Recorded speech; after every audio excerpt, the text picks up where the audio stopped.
मोहब्बत की चादर ओढ़ ली सैर अली। वो ड्रेसिंग टेबल के सामने खड़ी खुद को फाइनल टच दे रही थी। दिल कुमार अहमद ने इसके पास आकर सरगोशी की, बहुत प्यारी लग रही हो, अब बस भी करो, कुछ वक्त हमारे लिए भी निकाल दिया करो। समी ने गुस्से भरी निगाह कमाल अहमद पर डाली और दोबारा पलटकर खुद को संवारने लगी। कमाल की नजर अब भी आईने में नजर आने वाले इस अक्स पर ही थी। अब वो ऐसा ऐसे घूर क्यों रहे हो समी? समी झंझोली, मैं घूर नहीं रहा, बस तुम्हें देखकर अपनी प्यास बुझा रहा हूँ। मैं घूर नहीं रहा, बस तुम्हें देखकर अपनी प्यास बुझा रहा हूँ।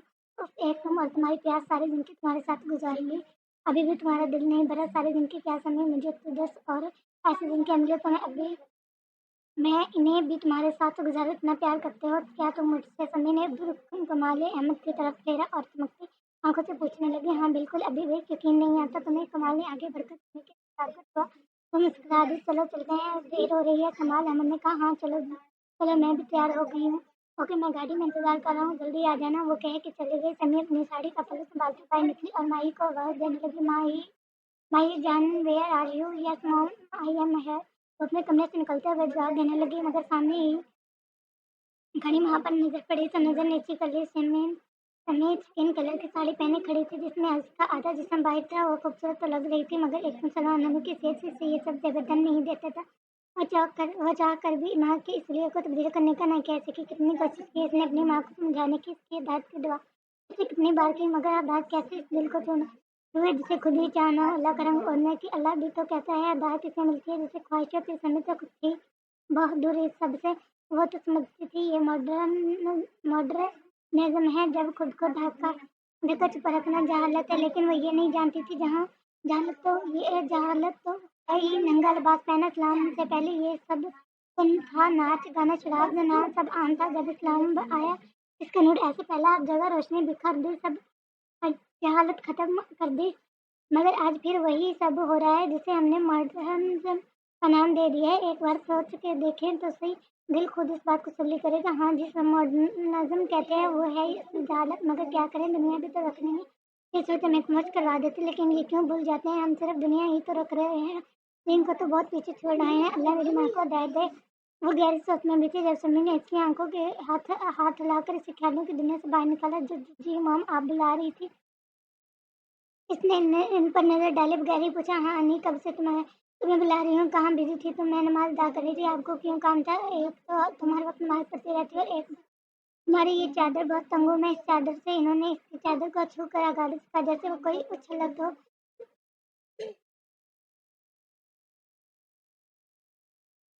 चलो, मैं तुम्हें सलून ड्रॉप कर दूंगी। मैंने इसे बता दिया सब कुछ, बस खामोशी से बैठे रहना, वो जो भी करे करवा लेना। क्या मतलब? माई कुछ समझ नहीं तो पूछने लगी, उफ, एक तो तुम मतलब बहुत कुछ तो तुम्हारी हेयर कटिंग और आईब्रो बनवानी है थोड़ी सेलिंग वगैरह करनी है। खैर तुम ये सब छोड़ो और रेडी होकर आओ जल्दी से, वेट में हूँ गाड़ी में। और मगर प्लीज़ ये चादर उतार कर आना। मगर मॉम, इन्होंने भूगोल से इसे देखा। मगर क्या मैं ये सब नहीं करवाना चाहती मॉम, मैं ऐसे ही ठीक हूँ। इसने ताजिया लहजे में कहा, व्हाट आर यू मेड? तुम कहीं से मेरी बेटी नहीं लगती। ऐसे है तो कौन तुम्हें पसंद करेगा? और समझा, वो तो वैसे ही मॉडर्न लड़कियों को पसंद करता है। तुम ऐसे रहोगे तो इसे अपनी तरफ कैसे attract? Stop it mom please. बस इसने हाथ उठाकर इन्हें रोका। Am not a call girl, not direction atom. जो इन्हें अपनी तरफ अट्रैक्ट करो, मुझे मेरे अल्लाह ने खुद को ढूंढने का हुक्म दिया। आप मुझे इससे दूर मत करें। मैंने आपको नहीं कहा कि आप क्यों इसलिए में जा रही हैं, तो आप भी कोई हक नहीं मुझे इस तरह की सेटअप माही समी चलाई। एम यू आर मदर, क्या है तुम भूल रही हो? तुम्हारा इस्लाम माँ की रिस्पेक्ट करना भी सिखाता है। वो अच्छे से कर लो। बस एक पर्दे का लेबल खुद पर लगा कर ये मत बताओ कि तुम बहुत नेक और मैं मत हूँ। सॉरी सॉरी मम, मेरा मतलब ये नहीं था। वर्ड बढ़ा दे, जो भी मतलब था। याद रखना, जितना पैसा समरोज के पास है, एक बार हाथ आ जाए तो सारी जिंदगी ऐश करोगी। मुझे नहीं चाहिए ऐसी ऐश। माही वो चिल्लाई। ठीक है, तुम ऐसे नहीं मानते, मुझे ही कुछ करना पड़ेगा। ओके, कर लें आप जो कर सकते हैं, मगर मुझे चेंज होने का मत कीजिएगा। Okay fine.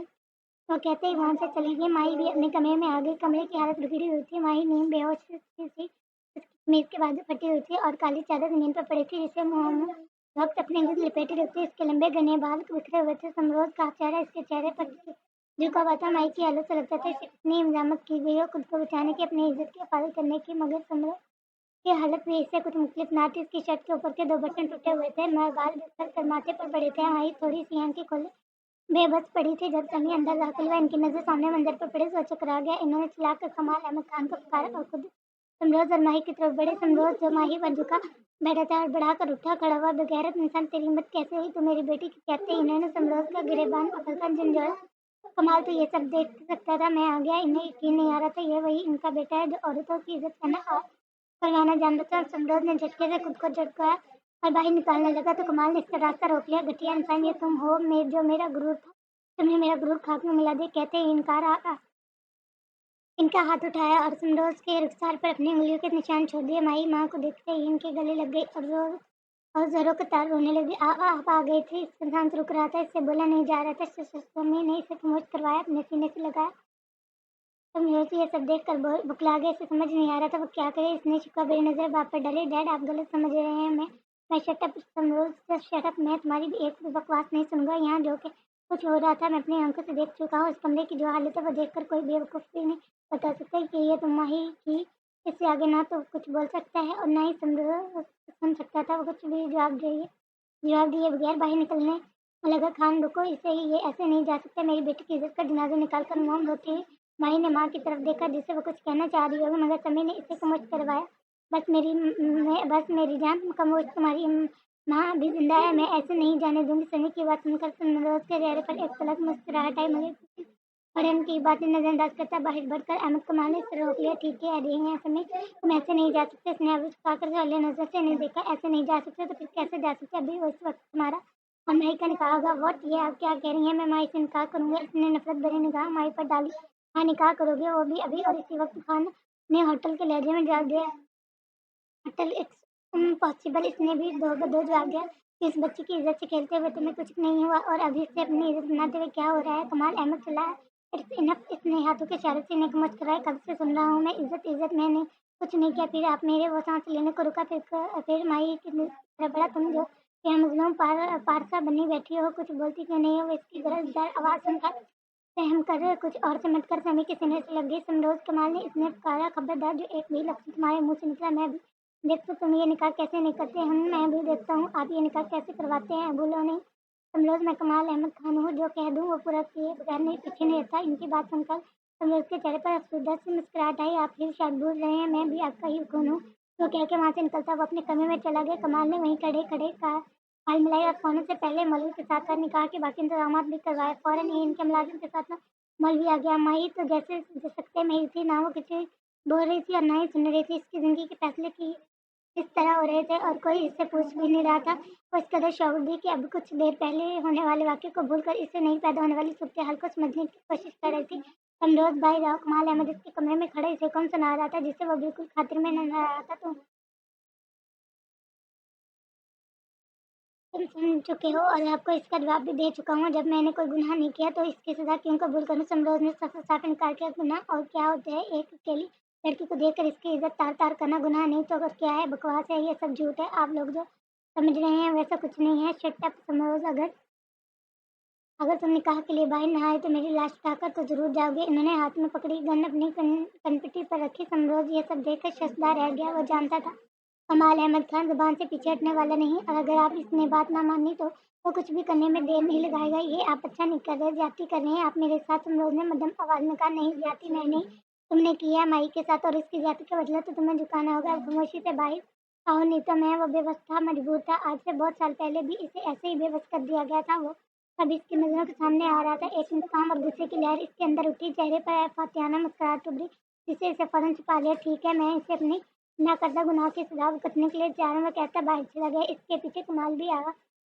बाहर आ गया। माही समरोज का नाम हो गई थी। इसे यकीन नहीं आ रहा था कि अब किसी ऐसे भी सुनता है। निकाह किस तरह हुआ, किन हालात में वो सब कुछ भूल गई थी। इसे हैरत थी तो इस बात की कि वो समरोज की होगी। वो सत्य की हालत में थी। समरोज और दरवाजा खोलकर अंदर दाखिल हुआ। सामने बैठी समी को देखकर इसका खून खौल उठा। वो माही की तरफ बढ़ा और इसे बाजू से दबोचकर अपने मुकब्बल खड़ा किया। वो डर से कहा उठी। इसके चेहरे पर दर्द के आसार देखकर समी आगे बढ़ा। छोड़ो इसे कमीने, घटिया इंसान, मेरी बेटी को तकलीफ देने की तुम्हारी हिम्मत कैसे हुई? और बहुत तकलीफ हो रही है ना बेटी को तकलीफ में देखकर? ऐसे ही मुझे भी तकलीफ होती है। समरोज ने फौरन जवाब दिया और माही का बाजू छोड़ दिया। तुम एक जाहिल इंसान हो जो औरतों को तकलीफ देकर तस्कीन हासिल करते हो। समी बेगम की आवाज गूंजी, खबरदार। खबरदार तुमने मेरी बेटी को तकलीफ देने का सोचा भी मैं तुम्हारा हश्र कर दूंगी। वो उंगली उठाकर इसे वार्न कर रही थी। समरोध ने इनके लहजे में तकलीफ महसूस की थी। वो इसके दिल को अजीब सी तस्कीन मिली। इसका कहका बुलंद हुआ। वो मुड़ा और माई के सामने जाकर खड़ा होकर, तुम्हें भी ऐसे ही तकलीफ हो रही है जैसे इन्हें हो रही है? इसने उंगली सिमी की तरफ इशारा करके भरपूर नफरत से कहा। माही इसकी गुस्से से लाल हुई थी। आंखें देखकर अब जरा होगी। समी ने भी इसका ये रंग पहली बार देखा था। वो भी कुछ समझ ना पा रहे थे। माही को खामोश देखकर वो चिल्लाया, बोलो जवाब क्यों नहीं दे रही? वो चिल्लाया। नहीं। माही ने बगैर सोचे समझे जवाब दिया, जिस पर समरोध का हाथ उठा और इसके चेहरे पर पड़ा। वो लड़खड़ा कर पीछे गिरी। इसका सर बुरी तरह पीछे पड़ा। टेबल पर लगा था। तकलीफ के बाद इसकी चीख निकली। समी ये सब देखकर माही की तरफ दौड़ा, मगर समरोध ने इन्हें रास्ते में ही रोक लिया। खबरदार एक कदम भी आगे बढ़ाया वरना यही इसकी जान ले लूंगा। माही ने सर ऊपर उठाया तो इसकी पेशानी से खून बह रहा था, जिसे देखकर समी से और बर्दाश्त ना हो सका और वो तो कमाल अहमद को पुकारने लगी। खान खान देखो, इस जाहिल को, ये मार देगा मेरी माही को। समरोध समी की हालत देखकर खुश हुआ नहीं और इन्हें तकलीफ देने के लिए माही की तरफ बढ़ा। माही ने इसके आगे हाथ जोड़ दिया और एक नजर माँ पर डाली और इन्हें जाने को कहा। मोम गो गो। आवाज इतनी हल्की थी जिसे मुश्किल से इस तरफ समरोध सुन पाया। कमाल भी शोर सुनकर इस तरफ आ गया और माही को इस हालत में देखकर गुस्सा से लाल पीली होने लगे। समरोध ये क्या कर रहे हो तुम? वो ही जो आप करते हुए हैं, जो आप है। वो कुछ लम्हे के लिए एक मछली हो गया और फिर चला। शट अप, अब बंद करो बकवास और दफा हो जाओ यहाँ से। वो माही की पेशानी से बहता खून देखकर इसे हॉस्पिटल ले जाने के लिए आगे बढ़ा। खबरदार जो कोई भी इसके पास गया, बीवी ये मेरी, जो मर्जी करो मैं इसके साथ। माही की तकलीफ बढ़ रही थी। वो समझ गई थी ये सन्नी को अजियत देने के लिए इसे तकलीफ देगा। वो इन लोगों को वहां से भेजना चाह रही थी, मगर वो दोनों ही समझ नहीं रहे थे। समरोध आगे बढ़ा और माही का बाल पकड़कर इसे उठा घसीटता हुआ अपने साथ ले जाने लगा। कहाँ ले जा रहे हो इसे? कमाल अहमद ने सवाल किया। जहन्नम में। फौरन जवाब देकर समी की तरफ भरपूर नफरत से देखकर कहने लगा, और अब आप इसकी शक्ल नहीं देख सकेंगे मिसेस खान। इससे पहले वो कहती माही को लेकर बाहर निकल गया। वो दोनों इनके पीछे भागे, मगर इनके पीछे समरोध से गाड़ी में बैठाकर धन से गाड़ी ले गया। वो दोनों इसकी गाड़ी को जाता देखते रह गए। बहुत देर वो खामोशी समरोध के साथ गाड़ी में बैठी रही, मगर काफी सफर गुजरने के बाद मंजर न आए तो डरते डरते सवाल कर बैठी, आप मुझे कहाँ ले जा रहे हैं? कुछ देर जवाब का इंतजार करती रही, मगर दूसरी तरफ खामोशी चेहरे पर काफी थक चुकी थी और कुछ देर पहले वही शनिवार सोची आज से काफी ज्यादा भी थी।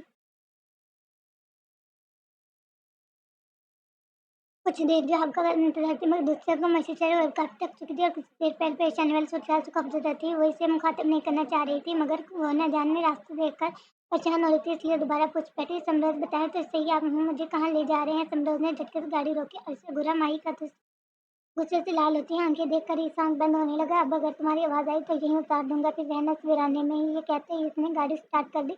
रात बढ़ती जा रही थी। इन्हें घर से निकले काफी घंटे हो गए थे। माही के सर में भी काफी तकलीफ हो रही थी। समरोज ने घर से निकालकर इसके सर पर लगी चोट की मलहम पट्टी करवा दी थी।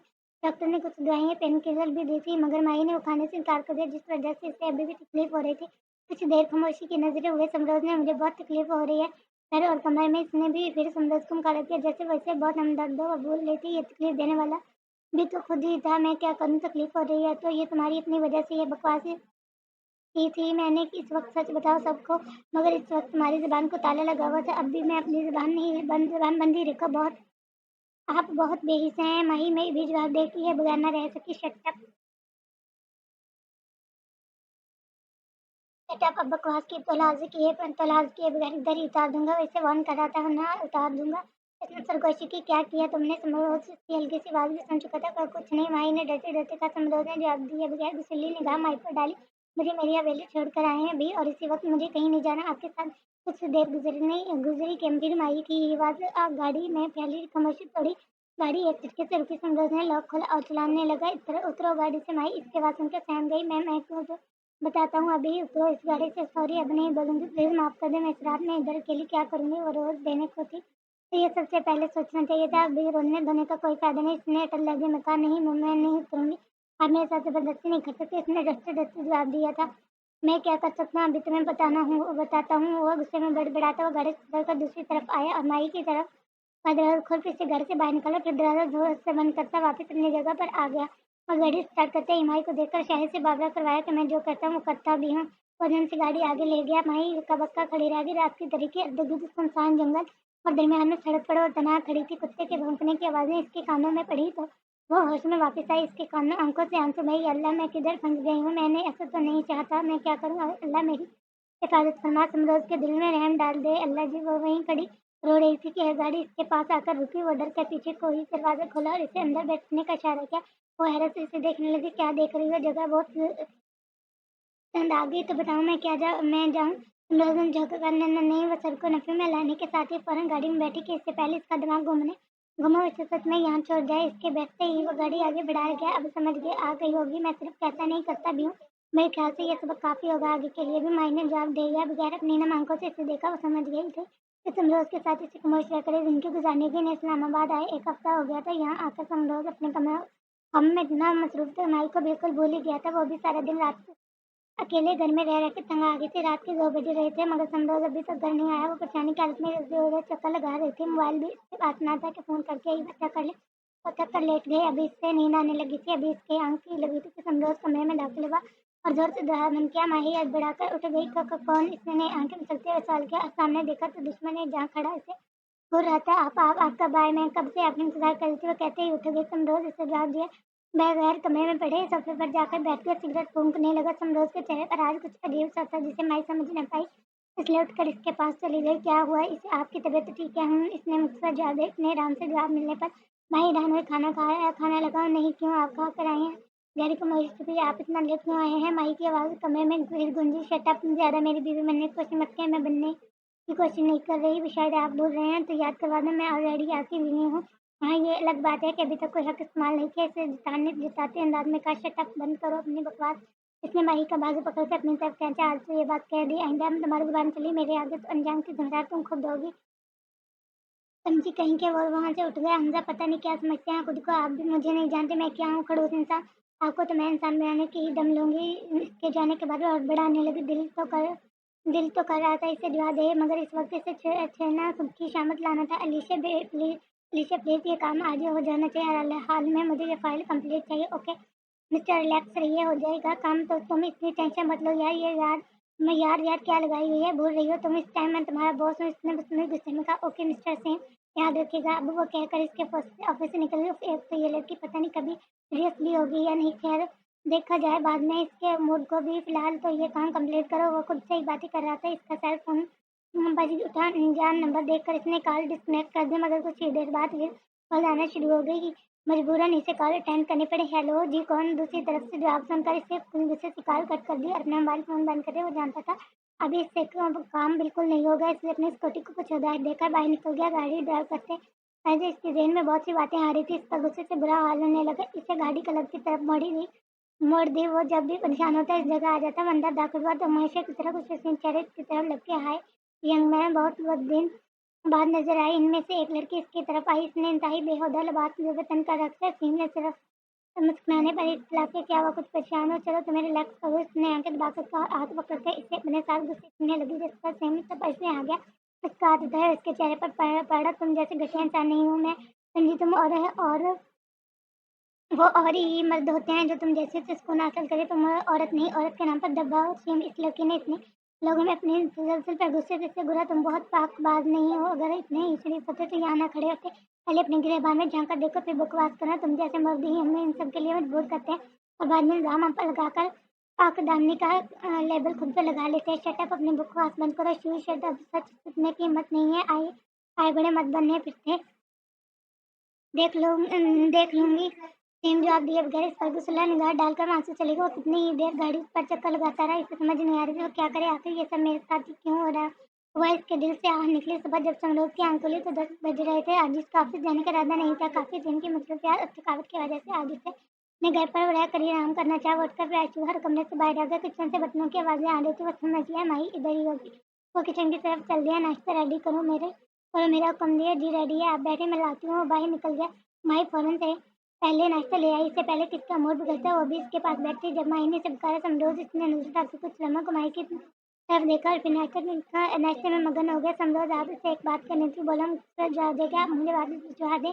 माही की बार समरोज़ के तेजी से चलते हाथ रोक दिया। देखिए प्लीज़ गुस्सा मत करिए, मैं यहाँ घर में अकेली बोर होती हूँ और मेरी पढ़ाई भी। कुछ देर खामोशी के बाद समरोज़ ने जवाब दिया बस ये और कुछ कहना है? माही ने हैरत से इसे देखा। मैं जानता हूँ मुझे क्या करना है और क्या नहीं। मुझे मशवरा ना दो। मगर समर बस एक लफ्ज़ भी और बोला था। उसके बाद काटकर फ़ौरन समरोज़ ने जवाब दिया तो माही खामोश से अपने आंसू अंदर उतारने लगी। बस कुछ दिन सब्र कर लो। अभी हमेशा जाना है हमेशा के लिए ये कहकर समरोज़ तो वहाँ से चला गया मगर माही का दिल बुरी तरह काँप उठा। वो जैसे भी था मगर इसका इश्क था, वो इसके साथ कितनी हिंदुआ कर चुकी थी। अब इसके ये लफ्ज़ इसके जिस्म से जान निकाल के ले दिन गुज़रते जा रहे थे। समरोज़ भी इसे कुछ न कहता मगर आज वो कल बहुत डिस्टर्ब रहने लगी थी। वो भी इसे नोट कर रहा था मगर पूछता कुछ न था। ये शायद इसे कोई फ़र्क नहीं पड़ता था। वो मरे या जिए। रात को जब समरोज़ घर आया तो माही नमाज़ पढ़कर इसके पास आ गई। समरोज़ मेरा दिल बहुत घबरा रहा है, प्लीज़ मुझे वापस ले चलें। वो कुछ देर इसके जवाब देने का इंतज़ार किया मगर कुछ जवाब नहीं आया। समरोज़ माही ने इसका बाजू लिया तो इसने फ़ौरन झटका दिया। तुम्हें कितनी बार कहा है अपने मशक़े अपने पास रखो समरोज़ प्लीज़, महीना हो गया है हमें इधर हुए भी जान से बात भी नहीं हुई। वो परेशानी हो गई। अच्छा आप मेरी इनसे बात ही करवा दें। अपनी बात का जवाब ना पाकर इससे अगला मशवरा दे डाला। नहीं तुम्हें समझ नहीं आती, एक बार कही गई बात समझ है आपको नहीं आ रही। माही चिल्लाई। समरोज़ का हाथ उठाया। इससे पहले उसके चेहरे पर निशान छोड़ता समरोज़ ने मुट्ठी पंच कर अपने गुस्से पर काबू पाया। माही डरी सहमी इसे देखने लगी। आज के बाद तुम्हारी आवाज़ गूंजी हुई तो अच्छा नहीं होगा। माही के आंसू गिरने लगे। इसने आज ताजिर ने रोकने की कोशिश भी ना की। फ़ोन की मुसलसल बजती घंटियों पर इसकी आँख खुली। हेलो क्या मुसीबत है? सुबह-सुबह क्यों कॉल की? मिस्टर सेम टाइम देखें ज़रा और दोपहर का 1 बज रहे हैं और अभी भी आपकी ये सुबह। हाँ तो कौन सा आज ही पहली बार 1 बजा है? बड़े दिल का इंसान हो सेम, तुम वैसे कहाँ थे? रात कहाँ हो सकते हैं? घर पे ही था। झूठ मत बोलो तुम घर पर नहीं थे। कॉल की थी मैंने, घर भी मुलाजिम ने बताया। तुम ऑफिस से अभी तक घर नहीं आए, मुझे काम पे लगा के खुद आवारागति पर निकल गए थे। सेम का कहकर बुलंद हुआ। ज़बान ज़्यादा हँसने की ज़रूरत नहीं है। उठो अभी और इस वक्त ऑफिस पहुँचे। मैं भी निकलने लगी हूँ ऑफिस के लिए। अरे नहीं आज मेरा मूड नहीं है बिल्कुल भी। तुम जा रही हो मीटिंग अटेंड कर लेना मगर वो फाइल तुमने चेक तो की है तो की नहीं और मैं तुम्हारे बगैर कैसे सब हैंडल करूँगी? अरे डियर तुम तो ऐसे कह रही हो कि मैं तुम्हें किसी बहुत बड़े मार्क्स पर भेज रहा हूँ जिसके लिए तुम्हारे साथ फौज का होना ज़रूरी है। इसने हँसते हुए जवाब दिया। बकवास बको नहीं, ज़्यादा मैं नहीं अटेंड कर रही कोई मीटिंग। अपना काम खुद संभाला करो। अरे इतना सा काम नहीं कर सकती तुम? मेरे बातें तो ऐसे करती हो जैसे तुम मेरे लिए दुनिया का हर काम सेकंड में करोगी। अच्छा ज़्यादा मुस्कान लगाने की ज़रूरत नहीं है समझे। तुम जा रही हो मैं आराम करो और फिर घर पहुँचो जब तक मैं ऑफिस से वापस आती हूँ। मामा याद करा रही हैं तुम्हें? और हाँ मैं तो भूल गया। क्या मैं खाला जान से कहा था ना आने का? शुक्र है इतना तो याद है, कहा था। चलो अब मैं फ़ोन रखती हूँ। अलीशा ने कहते ही फ़ोन बंद कर दिया। अल्लाह हाफ़िज़। अल्लाह जी आप मेरे साथ ऐसा क्यों कर रहे हैं? मैंने ऐसा क्या किया है आप सब जानते हैं फिर भी मुझे इस तकलीफ़ से क्यों नहीं निकालते? सब कुछ गलत क्यों कहते हैं? आज वो बहुत तकलीफ़ में थी। सब कुछ बर्दाश्त करते-करते इसे कितने वक़्त गुज़र गया था मगर कुछ ठीक ना हो रहा था। कहते हैं सब्र करने वालों के लिए बहुत अजर है। आखिर कब तक मैं सब्र करूँ? अल्लाह जी आप मेरी मुश्किल को आसान क्यों नहीं कर देते? वो जाए नमाज़ पे बैठी हाथ उठाए अल्लाह से गिले शिकवा करने में मसरूफ़ थी जब इसे मुसमरोज़ की आवाज़ सुनाई दी। माही माही किधर हो? इसने जल्दी से जान नमाज़ उठाकर जगह पर रखी और भाई की तरफ दौड़ी। जी आपने बुलाया? हाँ कुछ गेस्ट आए हैं, चाय के साथ कुछ भिजवाओ जल्दी। ओके आप चलिए मैं भेजती हूँ। वापस मुड़ गए। किचन में जाकर इसने जल्द से चाय इख्तियार के साथ में कुछ खाने को भी रुको।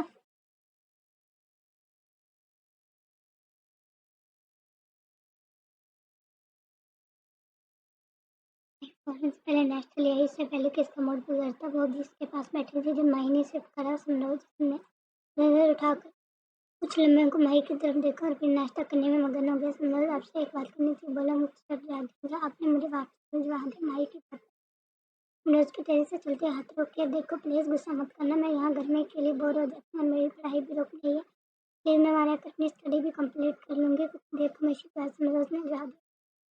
क्या और कुछ कहना है? माही ने हैरत से इसे देखा। मैं जानता हूँ मुझे क्या करना है और क्या नहीं। तुम मुझे इस मशवरे में ना दो मगर हम बस एक लफ्ज़ भी और बोला तो इस बात काट कर फ़ौरन समरोज़ ने जवाब दिया। तो माही खामोशी से अपने आंसू अंदर उतारने लगी। बस कुछ दिन सब्र कर लो फिर तुम्हें इधर ही जाना है हमेशा के लिए। ये कहकर समरोज़ वहाँ से चला गया था मगर माही का दिल बुरी तरह काँप उठा। वजह से था मगर इसका इश्क था। वो इसके साथ कितनी दुआएं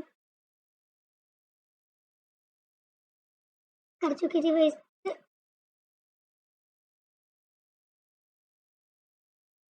और वो इसके ये लफ्ज़ इसके जिस्म से जान ही निकाल ले गए थे। दिन गुज़रते जा रहे थे। समरोज़ भी सोचना कहता था मगर वो आगे बहुत रहने लगी थी। वो भी इसे नोट कर रहा था मगर पूछता कुछ नहीं था। ये शायद इसे कोई फ़र्क नहीं पड़ता था। उठ मुड़े ये रात को जब समरोज़ घर आया तो माही ने वहाँ से फ़ारिग होकर इसके पास आई। मेरा दिल बहुत घबराया। फिर मुझे वापस ले चले। कुछ देर इसके जाकर इंतज़ार करती रही मगर कोई तब ना आया। समरोज़ माही ने इसका बाजू हिलाया तो इसे फ़ौरन झटका। तुमने कितनी बार कहा है अपने रिश्ते में पास ही रखो?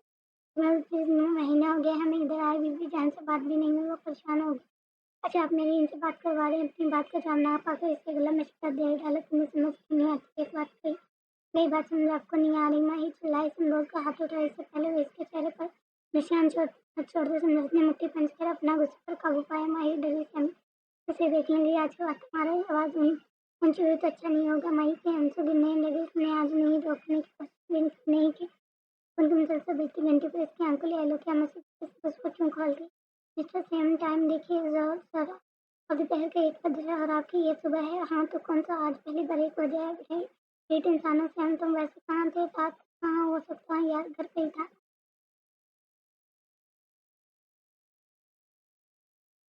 घर पर ही था। झूठ मत बोलो तुम घर पर नहीं थे। कल की तो मैंने घर भी मुलायमन ने बताया तुम ऑफिस अभी तक घर नहीं आए। मुझे काम पे देखा कि खुद आवारागर्दी पर निकल गए थे। सेम में का बुलंद हुआ ज्यादा नहीं उठा। इस वक्त ऑफिस पहुंचा। मैं भी निकलने लगी हूँ ऑफिस के लिए। अरे नहीं आज मेरा मूड नहीं है बिल्कुल भी नहीं। तुम जा रही हो ना।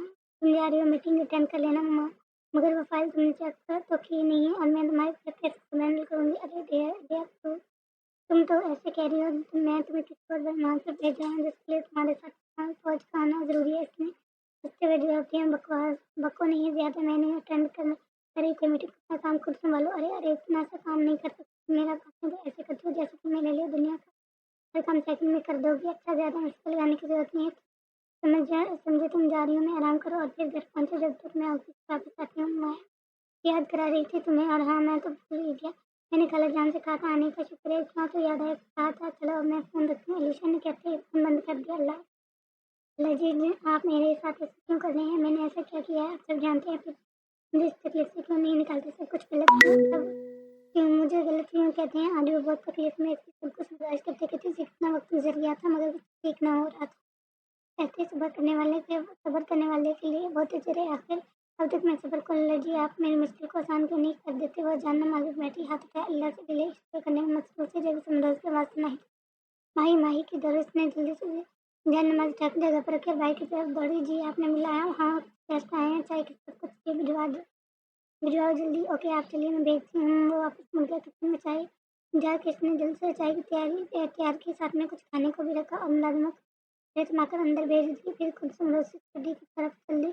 आज वो पहली बार इस कमरे में आई थी। कमरे में दाखिल होती सांस बंद होने लगा। सिगरेट की इतनी ज्यादा बदबू थी ये इससे वहाँ खड़ा होना मुश्किल हो रहा था। वो फौरन आगे बढ़ी और लान की जब खुलती खिड़की खोल दी और ताज़ा हवा अंदर दाखिल हुई तो इसको सांस लेने में कुछ आसानी हुई। सामने दीवार पर एक बड़ी सी तस्वीर लगी हुई थी जिसमें एक खूबसूरत खतून एक बहुत प्यारे बच्चे को गोद में उठाए खड़ी थी। इस बच्चे की शक्ल इस खतून से बहुत मिलती थी जैसे वो इसका तो ये कौन है। माई सोचते सोचते आगे चलने लगी। थोड़ी देर आगे एक बुक रखा हुआ था जिसमें तरह तरह की किताबें मौजूद थी। वो एक छोटा सा कमरा था मगर इसे बहुत तरीके से सेट किया गया था। तो फिट सोफा और इसके आगे एक टेबल जिस पर लैपटॉप खुला पड़ा था और साथ बेटों का ढेर। और बस आप इतनी सी बैठे हैं मैं भी देखती हूँ आप क्या कहते हैं। इतने दिल में कुछ है कैद के वहाँ मुझे तमाम चुटकियाँ उठाई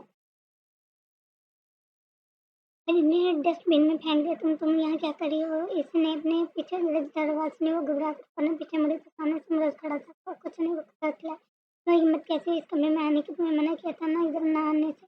वही खा बाजू बोचे अपने मुकब्बिल खड़ा किया। तुम्हें एक बार कही ये बात समझ क्यों नहीं आती। समरोज की आंखों में खून उतरा हुआ था। समरोज छोड़े तो प्लीज दर्द हो रहा है। दर्द से समरोज का कहकर पूरे कमरे में गूंज रहा है। इसने इसकी बाजू छोड़ दिया। जानती बहुत दर्द क्या होता है तकलीफ किसे कहते हैं मैं बताऊँ तुम्हें। इसने अभी इसने इसका चेहरा अपने मजबूत आंखों में जकड़ लेते के बाद माही के जबड़ों में तकलीफ होने लगी तो इसकी आंखें नम हो गई। इसने अपनी आंखें बंद से इधर देखो मेरी तरफ। समरोज ने अपना चेहरा इसके करीब करके कहा मगर इसने आंखें न खोली। इस बच्चे को सुनाई न दिया तुम्हें। इसने डर के मारे फौरन अब वो आंखें खोल दी और इसकी आंखों में देखने लगी। इसकी लाल अंगारा जैसी आंखों में माही से ज्यादा देर तक न देखा गया और अपने नजर झुकाए मन समरोज के हाथ पर अपना हाथ रखकर इसे हटाना चाहा। तकलीफ के पास कुछ बोल ना पा रही थी। वो अब माही को छोड़कर 2 कदम पीछे हटा और इस पेड़ के सामने जाकर खड़ा होगा। वो खामोशी से कितनी देर इस तस्वीर की तरफ रुक किए खड़ा रहा और फिर आस्ते से बोला देख रही हूँ इस बच्चे की शक्ल हूबहू उस औरत से मिलती है। माही खामोशी खड़ी हैरत से इसे देखने लगी। वो कुछ समझ न पा रही तो समरोज के पल बदलते रवैये को देखकर सब ऐसे ही हैरान होते हुए वो माही के तरफ से कोई जवाब न पाकर इसकी तरफ गया। सुन नहीं रही मैं क्या कहना हूँ जवाब क्यों नहीं देती हूँ। माही के पास जाकर चिल्लाया तो खौफ के मारे उछल पड़ी। जी सही कह रही हैं आप। वो बबूज माही के चेहरे को देख रहा था जिस करीब होकर इसके कान में सरगोशी करने लगा। तुम जानती हो तुम कितनी खूबसूरत हो। समरोज की बातों पर हैरान है। बिल्कुल अपनी माँ जैसी हो तुम। शक्ल भी और हरकत भी क्या था इसके लहजे में वो समझ न पाई। तुम जानती हो नफरत है मुझे इस औरत से जो तुम्हारी माँ है। नफ़रत तो मुझे इस चेहरे से बिगाड़ दूँगा मैं, इसके चेहरे को छू कर कहने लगा, जिस चेहरे की वजह से ये सब हुआ मैं खत्म कर दूँगा ये सब। कहते समरोज़ ने ज़ोरदार थप्पड़ माही के चेहरे पर कर दिया। भाई साहब वो इस सब के लिए तैयार न थी, झटके की वजह से पीछे जा गिरी। इससे पहले कि वो खुद को न जाने क्या सँभालते, समरोज़ ने आगे बढ़कर एक और थप्पड़ इसके चेहरे पर दे मारा। न जाने क्या इसके मुँह पर लगा कि माही के होंठ से खून निकलने लगा। इससे पहले कि वो और नाकाम समरोज़ का फ़ोन बजने लगा। बेल की आवाज़ सुनकर होश में आया तो माही के होंठों से निकलने वाले खून को देखकर हैरान हुआ। वो कभी मोबाइल को देखता, कभी माही की ओर। अगर फ़ोन बज कर बंद हो गया, माही की आँखों से निकलने वाले आंसू समरोज़ को परेशान कर रहे थे। आगे बढ़ा तो माही घबराकर पूछा, "डॉक्टर प्लीज़ माफ़ कर दो, दोबारा नहीं आऊँगी दीदा।" रोते-रोते बोलने लगी। समरोज़ खौफ ज़रा माही को देखकर रुक गया। ये वो ही माही थी जो कभी किसी से न डरती थी, अपना हक लेना जानती थी। वो इन लोगों के सख्त खिलाफ थी जो औरतों के बगैर जुर्म के दुश्मनों के जुल्म बर्दाश्त करती ही थी। मगर अब ये सब वो खुद बर्दाश्त कर रही थी। वो कमरे में तन्हाई लेटी थी। दोस्त के साथ रहते हुए इसे 3 महीने गुज़र गए थे, मगर वो आज भी इसके बारे में कुछ न जान सकी कि वो क्या करता है सारा दिन। अरे यार, घर क्यों नहीं आता, कहाँ रहता है वो? बहुत ज़्यादा सवाल करती थी। सवाल करती ना कोई तो क्योंकि वो जान गई थी इस सब का कोई फ़ायदा नहीं। इसने अपने नाकर्दा गुनाहों के सिवा किसी जद्दोजहद को कबूल कर ली। जैसे समरोज़ के साथ मिल गया था, मगर आज तक समरोज़ ने इसे इसके एक खुफिया रूम में रखा हुआ था। ये बात माही से अब बर्दाश्त न थी। आप समझते क्या हैं खुद को? मैं आपकी बीवी हूँ और आपको ये बात माननी पड़ेगी। मुझे मेरे मामा को देने पड़ेंगे। वो दिल में सोचने लगी। एक मुस्कुराहट माही के चेहरे पर नमूदारों नहीं, मैं ये सब क्यों बर्दाश्त करूँ? मैं ज़रूर वजह जानूँगी। ऐसा क्या है जिसकी सज़ा मुझे मिल रही है? समरोज़ ने आपसे मोहब्बत नहीं करती हूँ और कब से करती हूँ ये तो शायद मैं भी नहीं जानती।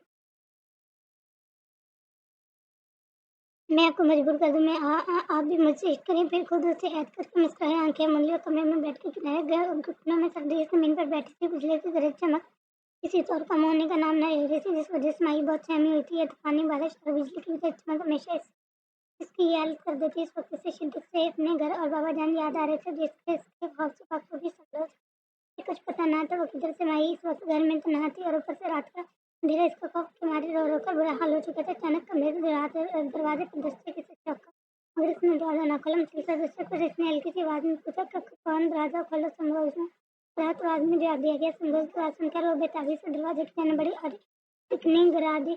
समरोज़ अंदर दाखिल हुआ तो माही इसके सीने से जा लगी। इसकी आँख से समरोज़ के सीने बग हो रहे थे। वो हैरान खड़ी माही की इस हरकत को देखता रहा और इसने खुद से दूर करना चाहा, मगर न जाने ऐसे क्या था कि इससे खुद से जुदा न कर सका, बल्कि अपने बाजू से कमर के गिरवा लपेट दिए। कितने ही खामोश लम्हे लम्हे बीते बीत गए। सच कहते हैं, खामोशी की भी अपनी ज़ुबान होती है, जिसे खास लोग ही समझ पाते हैं और जो कुछ ज़ुबान में बताया जा सकता है, इसके आगे तो लफ्ज़ भी कुछ नहीं मायने रखते।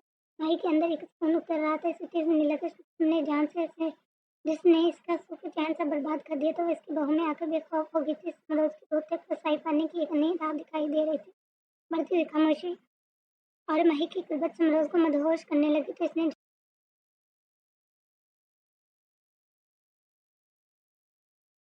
जो हल्के से बेखबर समरोज़ के सीने में शब्द दिए खड़ी थी। अचानक झटके से पीछे जा गिरी। दफ़ा हो जाओ, सामने मत आना मेरे। समरोज़ दौड़ा। आओ, कितने ज़ुल्म है ज़ालिम है आप। माही अपनी कमर चलाते हुए बड़बड़ाई, बंद करो बकवास अपनी। मैंने ऐसा भी क्या कह दिया आपको? अब कोई वक्त गुस्सा करने के सिवा कुछ नहीं आता। माही के जवाब पर समरोज़ हैरत से इसे देखने लगा। क्या ये वो यही माही थी जिसके सामने आते ही भूल जाती थी? चाहे वो गुस्से से चिल्लाए। इस वक्त वो मैरून कैमेल और ब्लैक ट्राउज़र पहने बिना दुपट्टे की खड़ी थी, जिसमें इसकी दुधिया रंगत कुछ और निखरी हुई के बालों को ढीला सा बांधा रखा था, जिसमें से कुछ और आवारा रिश्ते इसके चेहरे पर झूल रही थी। कुछ देर पहले रोने की सूरत इसकी झील की आंखें और तीखी नाक लाल हो रही थी और इसे सादा चलने में भी गजब ढा रही थी।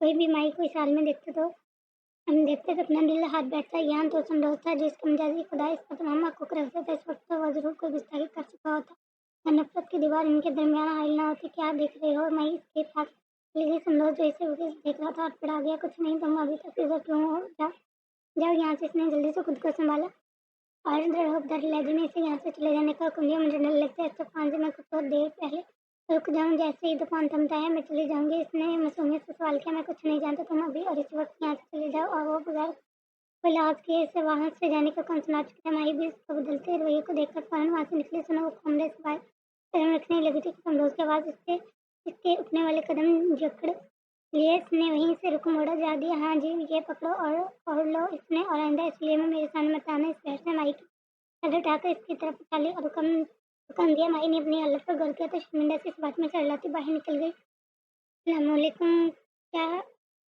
खालाजान, हाउ आर यू? वालेकुम सलाम my son, I am fine dear, what about you?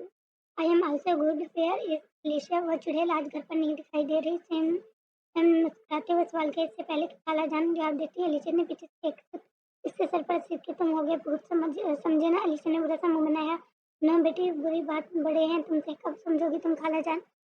ने अलीशा को सर्जिश की। मम्मी आप हर वक्त मुझे कहती हैं, ऐसे क्यों नहीं कहती? अलीशा मुंह फुलाकर वहाँ से कहने लगी। तो सैम ने इसकी छोटी सी नाक दबाकर कहा, अरे सॉरी डियर, मजाक कर रहा था। हाँ, हर बात कह के फिर कह देते हो मजाक कर रहा था, अलीशा जवाब दे। सिर्फ कहना कैसे ही खालाजान भी अब कुछ न बोली क्योंकि वो जानती थी कुछ कहने का फायदा नहीं। अच्छा अब नहीं कहूँ और नहीं कहूँगा, सैम ने सीरियस होकर जवाब दिया। मुझे वो फाइल ला दो, मैंने निकलना है, देर हो रही है। उसने घड़ी की तरफ देखा और कहा, मगर बेटा अभी तो आप आए हो। जी खालाजान, बस थोड़ा काम है वही करना है इसलिए जाना होगा, मगर बेटा मैंने तो मैंने तैयार करवाया। सॉरी खालाजान, फिर और नीचे आराम से बैठो तो इतनी जल्दी मचाई तो कोई फाइल नहीं मिलने वाली। इससे पहले कि सैम अपनी बात मुकम्मल कर अलीशा ने टांग अड़ाई। अलीशा प्लीज, सैम ने थोड़े गुस्से में कहा, क्या प्लीज? ज्यादा मुझे गुस्सा दिखाने की जरूरत नहीं समझे। और ही लोग हैं जो तुम्हारे गुस्से से डरते हैं। एक तो ये लड़की क्या कहलाती है खालाजान? आप इसे सैम कहकर मुस्कुराया तो खालाजान ने भी सुकून का सांस लिया, वरना वो जानती थी सैम का गुस्सा बहुत खतरनाक है जो छोटी छोटी बातें आसमान को छूने लगता है। कुछ देर गुजरी तो दरवाजा खुलकर माही अंदर दाखिल हुई। समझो इस वक्त लैपटॉप मैं सामने रखे बैठा था तो एक हाथ में सिगरेट में थी। माही का बुगस त्याग लेना था। वो समझो उसकी कुछ पड़ती गहरी नजर से कुछ भजल होने लगी। तुम क्यों आई हो यहाँ? इससे इसने अपने पहले बार तो लहजे में सत्कार के वो खिलाई। वो आगे भी कुछ बोलना है या नहीं? जी मैं आज इधर से हो सकती हूँ। 19 साल के क्यों इसने जो किया वो कम था जो आज फिर कोई नया ड्रामा करने समझो को वो सब वाकई याद आ गया जब माइक को जबरदस्ती उसकी जिंदगी में शामिल कर दिया गया था। वो हर चीज की ताकत रखते हुए भी इससे बेबस लहजे में न जाने क्या था। माइक की आंखों में आंसू आ गए थे। इसने चेहरा नीचे करके अपना अंदर उतारा। बोलो क्यों आई हो? फिर सवाल किया गया। मुझे डर लग रहा है, ऐसे तो मुझे बाबा कभी अकेले नहीं छोड़ते थे। इसके बीच आवाज में खौफ था, अपनों को खोने का डर था जिससे शायद सुन रोज महसूस कर चुका था। इसलिए इसे अंदर आने की इजाजत दे दी। वो पहले तो इधर उधर देखने लगी। इधर तो आ तो गई हूँ लेकिन अब सोना कहाँ है? इधर सोफा भी नहीं पड़ा। वो खिड़की के साथ मौजूद दो कुर्सियां और टेबल देखकर खुद अफसोस करने लगी, मैं ही पागल थी जो चढ़कर पाना इधर चलिए। ये सोचे यार किसके कमरे में आई तो बेड पर ही सोना पड़ेगा। तुमने उसकी बेचैनी देखकर कुछ देर को मजेदार फिर बोला, इधर क्यों खड़ी हो? मुंह बना उठाकर। अब अगर आ गई हो तो लेट जाओ, बेड पर खा नहीं जाऊंगा मैं तुम्हें। लेकिन ना तुम्हारी इरादे तुम नहीं मालूम। वो इस पर ये बिना ना रह सका। माही को मस्जिद से आकर बैठ कर दूसरे किनारे पर लेट गई। उनकी मुसलसल बेइज्जती गंदी पर इन्होंने किचन से निकलकर जल्दी से हाथ पूछा और फोन कान से लगाए। हेलो अस्सलाम माँ सही? अरे वालेकुम सलाम सलाम। उत्तर कैसे है तू? मैं बिल्कुल ठीक हूँ अम्मा, आपके बताएं कैसी है तबीयत आपकी? आ गया ख्याल तुझे माँ का? इतने दिन से कहाँ गायब थे? एक फोन करके भी नहीं पूछा। माँ जिंदा भी आई? वो गुस्से का जार करने लगे। अरे अरे माँ सही, ऐसे तो मत कहिए, अल्लाह मेरी भी उम्र भी आपको लगा दे। दरअसल मैं पहले पढ़ाई में बहुत मसरूफ था, इम्तिहानात चल रहे थे, फिर अचानक तबीयत बिगड़ गई, इस वजह से आपको फ़ोन ना कर सका। सिकंदर ने माँ का गुस्सा महसूस करके फ़ौरन वजह बताई। हाँ मैं सदके जाऊँ पुत्र, क्या हुआ तुझे? अब कैसा है? कितनी बार कहा है तुझे वो वापस आ जा? प्रदेश में अकेला बैठा है, ना कोई तेरा ख्याल करने वाला है, और मैं कुछ नहीं जानती, तू वापस आ जा। बस नहीं है इन्हें तो बस बहाना चाहिए था अपने लगते जिगर को वापस बुलाने का मौका आते ही वो कि अरे अम्मा सही आप इतनी परेशान ना हो, मैं अब बिल्कुल ठीक बिल्कुल ठीक हूँ, मैं कुछ नहीं जानती। इसके अंदर ये मेरा हुक्म समझ है या कुछ मर्जी है? मैं अब मुझे तेरी लड़ाई बर्दाश्त नहीं कर सकती, तो वापस से फौरन आप फौरन इससे पहले कि मेरी आंखें बंद हो जाए। अम्मा साइंस सिकंदर की बात काट कर बोली, अम्मा साइंस प्लीज ऐसे मत कहा करें। अगर आपने ये सब बातें ही करनी होती हैं तो मैं फ़ोन नहीं किया करूँगा। वो थोड़ी गुस्से से बोला, हाँ पुत्र तुझे तो अपनी मसरूफियात में कुछ मालूम ही भी ना होगा कि तेरी माँ कितनी बेसब्री से तेरा इंतजार कर रहा है, और तू है कि और मानसी हो गई और बात अधूरी छोड़ दी। अच्छा सॉरी माँ, सही माफ़ कर दे, ऐसा ना कहा करें। अभी तो आपने अपनी बेटी की बीवी लानी है और फिर मेरे बच्चों को भी तो खिलाना है। इसने माँ की गुस्से को दूर करने के लिए कहा, जिस पर बीवी जान खामोशी से ड्यूम उठी। क्या सच कह रहे हो? तो मान गया शादी के लिए मैं बात करूँ? मलक नवाज से ज़रमीने की शादी की तैयारी कर ले। वो खुशी से एक ही सांस में ढेरों सवाल कर बैठा। अरे अरे माँ सही फ़ोन तो ले, सुन ले, इतनी जज्बाती ना हो, पहले बात तो सुन ले। अरे मेरा बच्चा शादी के लिए मान गया है, मैं जज्बाती ना हूँ तो और क्या करूँ? मैं तो आज बेइंतहा खुश हूँ। मैं बाबा अब मैं बस अभी जा रही हूँ मलक नवाज के घर से सुनाने, और कहते साथ ही अपनी कनीज को आवाज़ देने लगी, रहमते मेरी चादर ले आ। और ड्राइवर से क्या गाड़ी निकाला। माँ सही बात सुन ले मेरी, मैं शादी के लिए राजी हूँ मगर ज़मीन से नहीं। फिर क्या मतलब तेरा? वो बात नहीं समझते हो? बोला, अम्मा मुझे एक लड़की पसंद है, मैं इससे शादी करना चाहता हूँ। ये बात सुनकर अम्मा सही के हाथों में पकड़ी चादर गिर गई, जो अभी रहमतें पकड़ा कर गई थी। ये तो क्या कह रहे हैं, ऐसे कभी नहीं हो सकता, इन्होंने लहजे में कहा और धड़ के सब रख दिया। दूसरी तरफ सिकंदर माँ के इस लहजे पर गमजदा होगा, समरोज ने जल्दी जल्दी तैयार होने में मसरूफ था। जब माई इसके कमरे में दाखिल हुई, सब खाने लगी। इसने गर्दन उठाकर वाली नजर से माई की तरफ देखा और वापस अपने काम में मसरूफ हो गया। आप किधर जा रहे हैं? माई के इस सवाल पर आप अभी इसे हैरत से तरह देख रहे हैं। मैं पूछ रही हूँ आप किधर जा रहे हैं? जवाब ना पाकर इसने दोबारा सवाल किया। अब इससे समरोज इसके रूबरू खड़ा होकर इसे घूर देखने लगा। इसकी इतनी कुर्बत और नजरों की तपिश से कंफ्यूज होने लगी, मगर हिम्मत करके सवाल कर बैठी, ऐसा क्या देख रहे हो? मैं ये देख रहा हूँ। तुम होती कौन हो मुझसे सवाल करने वाली? आपकी बीवी हूँ। आप क्या है ये मेरा? मैं नहीं जानता आपको। आपको मानना या न माने, मेरे हक में कोई तब्दीली नहीं आ जाएगी। हाँ अलबत्ता आप जरूर अल्लाह के आगे जवाब दे पाएंगे। भाई बगैर किसी खौफ के फौरन बोली। माही के इस तरह जवाब देने पर समरोज को गुस्सा आसमान को छूने लगा। इसने इसके बालों को सख्ती से जकड़ा और अपनी तरफ घसीटने को समरोज छोड़िए। इसने अपना हाथ समरोज के हाथ पर रखा और खुद को इसे छुड़वाने लगी, मगर इस वक्त तो कोई जुनून सवार था। तुम्हारी इतनी हिम्मत कैसे हुई मेरे आगे जुबान चलाओ? और वो धड़ा समरोज छोड़े प्लीज, बहुत तकलीफ हो रही है। तकलीफ के बाद माई की आंखों में आंसू आ गए, जिसे इसने अपने अंदर उतारा। वो इसके सामने खड़ी कमजोर नहीं पड़ना चाहती थी। माई को अब अपना लेना था। मैंने ऐसा क्या कह दिया जो आप इस तरह रिएक्ट कर रहे हैं? सिर्फ एक सवाल ही किया है, वो खुद को छुड़वाने की कोशिश करते हुए हम सजल बोल रही थी। मैं तुम्हें जवाब देने का पाबंद नहीं है, समझी? और आज के बाद तुमने मेरे आगे जुबान चलाई तो मुझसे अब बुरा कोई नहीं होगा। इतना कहकर समरोज ने इसे छोड़ा और बाहर निकल गया। मुझे बुरा कोई नहीं होगा। अब कौन सा है आपसे बुरा? इसके जाने के बाद वही बड़बड़ाती हुई बेड पर बैठ गई। समझते क्या है खुद को? आपसी से बात का उतना अवरूद्ध है। समरोज आपकी इतनी नफरत ही क्यों है? मेरी तकदीर बनी। इसने ऊपर चेहरा किया और दिली दिल में अपने रब से शिकवा करने लगी। मुझे आप चाहिए समरोज, मेरा इश्क का तलक आपसे और मेरा हक आप भी है। मुझसे इश्क करें, आपको मेरा होना पड़ेगा, आपको मेरा हक देना पड़ेगा, आपको मानना पड़ेगा। आप मेरे हैं, सिर्फ मेरे। इसकी आवाज़ में गूंजने लगी। क्यों अल्लाह, आपने मेरे साथ ऐसा मोम क्या किया? आपने ऐसा किया? ये मुझे इतनी नफरत करते हैं। मुझे मेरे संदोष को मुझसे दूर करने की वजह भी आप हैं। मोम नफरत करती हूँ मैं आप नफरत वो चला रही थी। इसके बाद पूरे कमरे में गूंज रही थी। आंखों से आंसू बहने लगे। वो खुद को बहुत बेबस महसूस कर रही थी। कुछ देर वो यूं ही बैठी सोचती रही। फिर इसने अपने आंसू को बेदर्दी से रगड़ा और दिल में एक कदम लिए उठ गई। मुझे इस सब के पीछे की वजह जाननी है। आपको मेरा होना पड़ेगा। सब लोग सिकंदर अपनी माँ से बात करने के बाद बहुत परेशान हो गए। इसे समझ नहीं आ रहा था वो माँ को किस तरह कायल करे। इससे कई बार अपनी माँ से बात की, मगर इनकी ना हाँ में नहीं बदली। हाथों में सर था, में सर सोचों में गुम था। हाथों में सर था, में सोचों में गुम बैठा। अब मेरे खुदा मैं क्या करूँ? मुझे कोई रास्ता दिखा, मेरी मदद कर। मैं अपनी माँ को नाराज नहीं करना चाहता, मगर समरीन के बगैर भी नहीं रह सकता। इसने आसमान की तरफ नजर डालकर अपने मालिक से कहा, फिर समरीन को कार मिला दी। वो 2-3 घंटे के बाद काला साइन कर लिया है। सिकंदर ने नींद से भरी आवाज में कहा,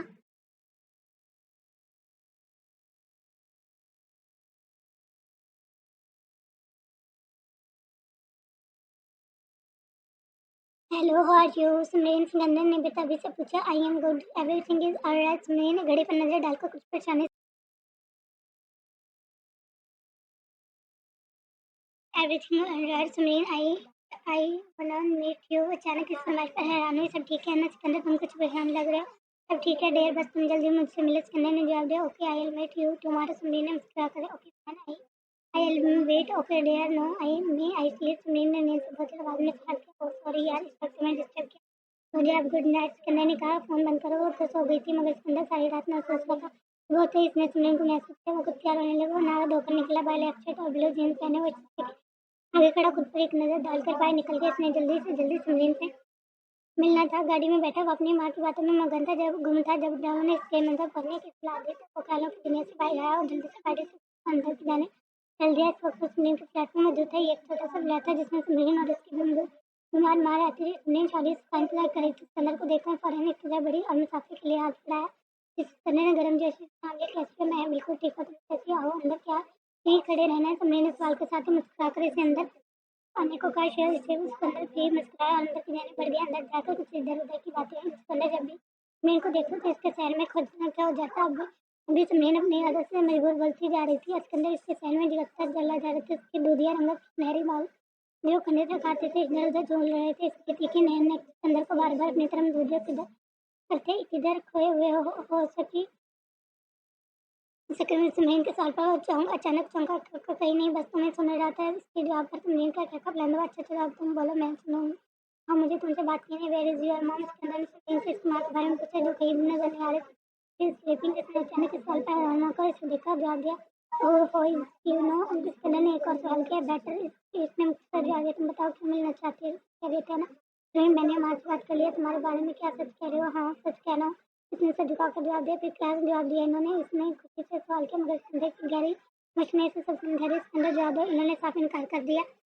मैं बहुत बेबस हो गया हूँ, चाहता हूँ भी कुछ नहीं कर पा रहा। बहुत बार बात करने की कोशिश की मगर वो बात सुनने को तैयार नहीं। वो मेरा फ़ोन भी नहीं सुनती है। मगर मैंने कहा था तुम्हें और नहीं मानेंगे। कहने के बाद मुकम्मल होने से पहले संगीन बोल पड़ी, मैं जानती थी सब अगर लोग क्यों मानती, जिसके बाप ने इसी को बोलने किया, जिसके खानदान ने इसे नहीं अपनाया, इस वजह से भूल करने सिकंदर तुम जानते हो मेरे बाप ने भी मुझे ऐसे ही अपनाने से इनकार किया। इसकी मोटी मोटी आंखें पानी से भर गई।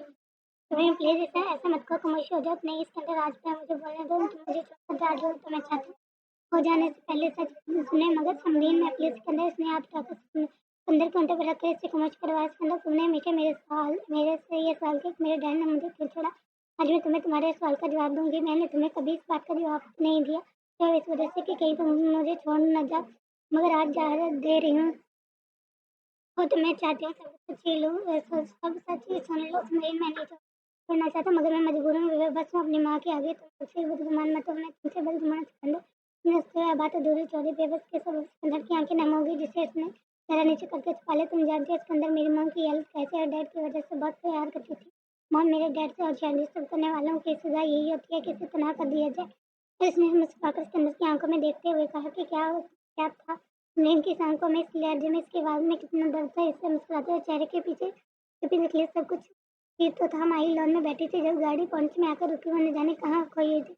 इसने समझ के आने का पता ही न चला। वो गाड़ी से निकला और दूर दूर खड़ा होकर माही को देखने लगा। माही वो भी कोई एहसास ना हो तो अंदर की तरफ चल दी, अपने कमरे में चला गया। काफी देर गुजर गई, मगरिब के अजान की आवाज सुनाई दी तो वो अपने कमरे से बाहर आया। अपने घर में देखा तो कोई नजर न आया। इस घर में माही असमरोज के अलावा एक लालमा और इसका खामन जो कि मालिक था, वो दोनों रहते थे। वो अभी शायद अपने क्वार्टर में जा चुकी थी।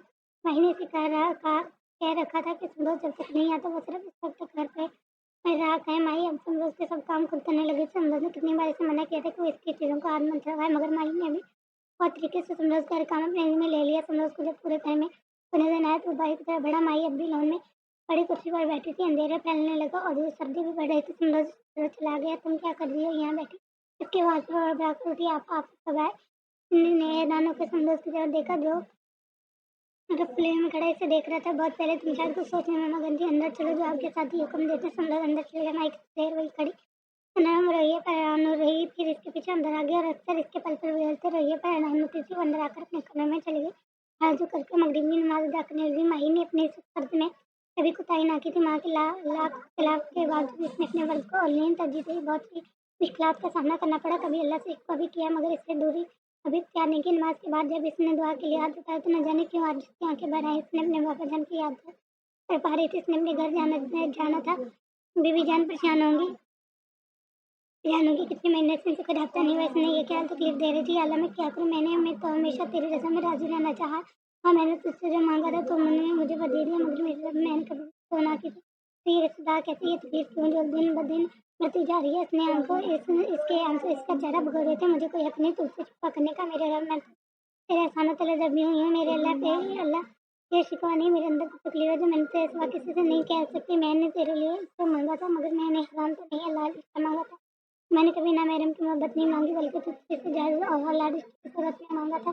तूने मुझे वो दे दिया था। मगर सेहत ये तकलीफ थी, इसलिए अल्लाह माई की जितने बन के इससे बोलना मुश्किल हो रहा था, मगर इसे आज सब कुछ कहना था। वो अपने वालिद से अपने अल्लाह इससे जो इसका दिल का हाल जानता था, वो ना भी कह तो जानता वो ना भी मांगती तो इसने जो इसके लिए लिखा दिया था वो इसे मिलना ही था। मगर इसने तो आज मांगना था अपने अल्लाह से, क्योंकि अल्लाह को तो इसके आगे दुआ के लिए फैलाया गया हाथ बंदे इस रात को बंदे इसका बंदा इससे मांगे, इससे सवाल करे, इसके आगे अपने भाई, क्योंकि वैसे रसवा नहीं होने देगी। ये दुनिया तो आंसुओं का मजाक बनाती है और रोने वाले को कमजोर बना देती है, मगर अल्लाह अल्लाह तो अल्लाह हमें रोने वाली की ताकत को ताकत है, इसे मजबूत बनाता है, अपने करीब कर लेता है। और जब अल्लाह की कुदरत नसीब हो जाए तो दुनिया की क्या फिक्र।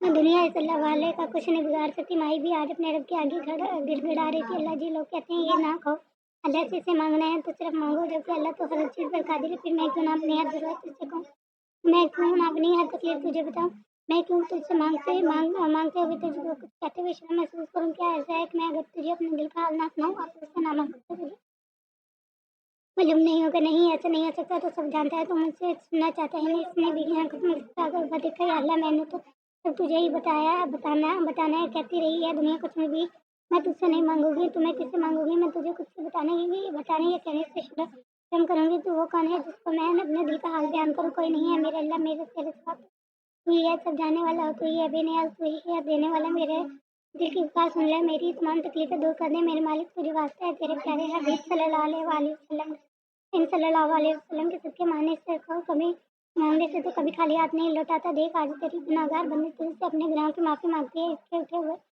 हाथों की लाज रख ले, इन आंसू को रुसवा न करना,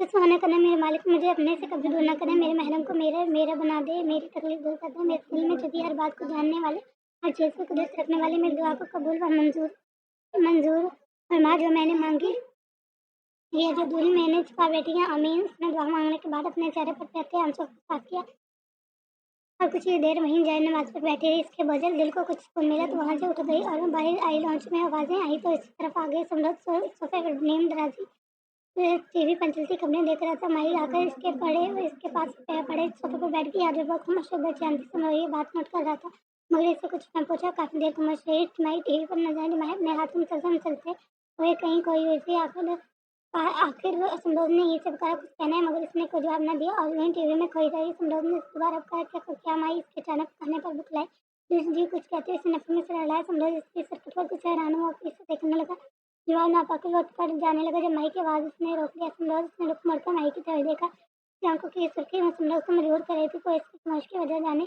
मगर इसके अना इसका गुरूर ये दोबारा ना कर रहा था, कोई झुक जाए इससे खुद तकलीफ का सबक पूछे, समरोज मुझे वापस भेज दे माँ के पास, माई के लहजे में इसकी बेबसी या तकलीफ साफ महसूस की जा सकती, आप मेरी बात करवा दें, अगर नहीं भेजना आप सिर्फ कुछ देर के लिए मुझे इनके पास ले चलें, बस एक बार समरोज से सिर्फ एक बार, इसके बाद कभी कुछ नहीं कहूँगी, समरोज कोई जवाब ना दे सका, आज पहली बार इसने माई के सख्त लहजे में कुछ ना कहा, ठीक है कहते वो बाहर से निकल कर वो खामोश बैठी, कितने आराम से बात मान जाने पर हैरत से जाता देख रही थी, बहुत दिन बाद आज की रात वो बहुत पुरस्कून नींद सोई थी, फजर अदा करके वो बाहर लौटने चली गई, कुछ देर वहाँ गुजरने के बाद वो वापस अंदर आई तो अचानक समरोज ने कमरे का दरवाजा खोला और पेड़ पर बेसुध बेसुरा हो रहा था, इसे देखकर माई के चेहरे पर मुस्कुराहट आ गई, एक अजीब सी खुशी से समरोज की तरफ खींच रही, तो आस्ते से चलती इसके पास चली गई और बेड के किनारे पर बैठ गई, वो खामोश बैठी, इस दुश्मन जहाँ को देख रही थी वो गहरी नींद में था, पास लैपटॉप पर खुला पड़ा था और कमरे में हल्की सी सिगरेट की बदबू थी, जैसे कुछ देर पहले पंखी और हालत से ऐसे तो लग रहा था शायद वो सारी रात जागता रहा, माई ने बहुत एहतियात से इसके पिछाने पर आए बाल अपने बाल हाथों से हटाए, इसका कमर इस पर ठीक से दिया और बेड से नीचे रखता इसका हाथ पकड़कर अपने होंठों पर लगाकर इसके सीने पर रख दिया और इसे देखने लगी, अगर ये जालिम इंसान अभी उठ जाए और मुझे इधर देख लो तो शायद मेरी जान ही ले इसने दिल में सोचा और मुस्कुराने लगी, एक दिन जरूर आएगा जब मैं बेखौफ और बेरहम से इस जगह मौजूद होंगी, समरोज ने इसी सरगोशी की आवाज़ उठे अपने कमरे में, दिन जरूर आएगा जब मैं बेखौफ और अपने कमरे में जाकर काफी देर बैठी रही, जब इसे करने को कुछ न मिला तो दोबारा बेड पर लेट गई, कुछ देर सोचे में मगर गुम रहने के बाद वो सो गई, दरवाजे पर रोटी मुसलसल दस्तक नहीं सुनने पर दिल के टाइम देखा तो 12 बज रहे थे, इतनी देर सोने पर रानी ने जल्दी से उठकर दरवाज़ा खोला,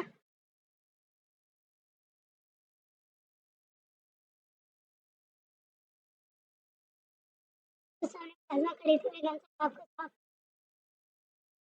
रूम देखा, मैं आती हूँ हुई और फिर उसके कमरे में चली गई, वो इसके सामने बैठा नजर आया, शायद कहीं जाने के लिए तैयार हो बैठा, मैं अंदर आ गई, ऑफिस में गई, आपने मुझे बुलाया, पैकिंग करो, हमने 4 बजे की फ्लाइट है, कराची जाना है, मैं ऑफिस जा रहा हूँ, कुछ वीकेंड में आता हूँ, आप ही के तो मुझे ध्यान मिलो, कराची मगर क्यों, मैंने सवाल किया कितनी बार किया, अगर मगर ना किया करो, जितना कहा जाए बस उतना क्या करो, रोज़ का लहजा भी पहले गुस्से वाला था, मुझे कहीं नहीं जाना, अगर आपने नहीं बताना, माई ने अरे पन्ने से जवाब दिया, ओके फाइन, दोबारा मुझे मत कहना, अपनी माँ से मिलने का और कहकर जाने लगा, तो माई ने आगे बढ़कर दरवाजे पकड़ कैसे रोका कर रुकिए, वो क्या आप सच कह रहे हैं, वो किसी से सलाह किसी में अच्छे से न जान बोल रही था, मैं खड़ी थी जब सुमन ने इसका हाथ उठाकर अपने बाजू छुड़वाया, ओ सॉरी मुझे ख्याल नहीं रहा और अपनी इस की शर्मिंदा हुई, मैं कुछ ही देर में आता हूँ, तो मुझे यार हम लोग कर वैसे नजर अंदाज करता वहाँ से निकले, इसके जाने के बाद इसे पैकिंग की और खुद जल्दी से तैयार होकर उसका इंतजार करने लगी, कुछ ही देर बाद समझा जाकर मुलाजमा ने आकर दादी के साथ बैठ रहे हैं, आपको बुला रहे हैं, ठीक है मैं आ रही हूँ,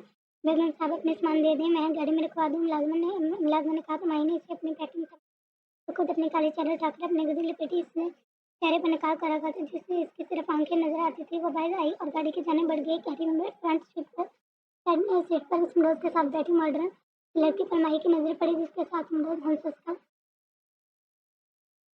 बहुत खुशी की लड़की से बात कर रहा था तो माही का हैरत का शदीद झटका लगा और बजल कदमों से चलती गाड़ी का बैग तोड़ डोर खोलकर पीछे बैठ गई। इसने दोनों को मुस्कुराकर सलाम किया और खामोशी से बाहर देखने लगी।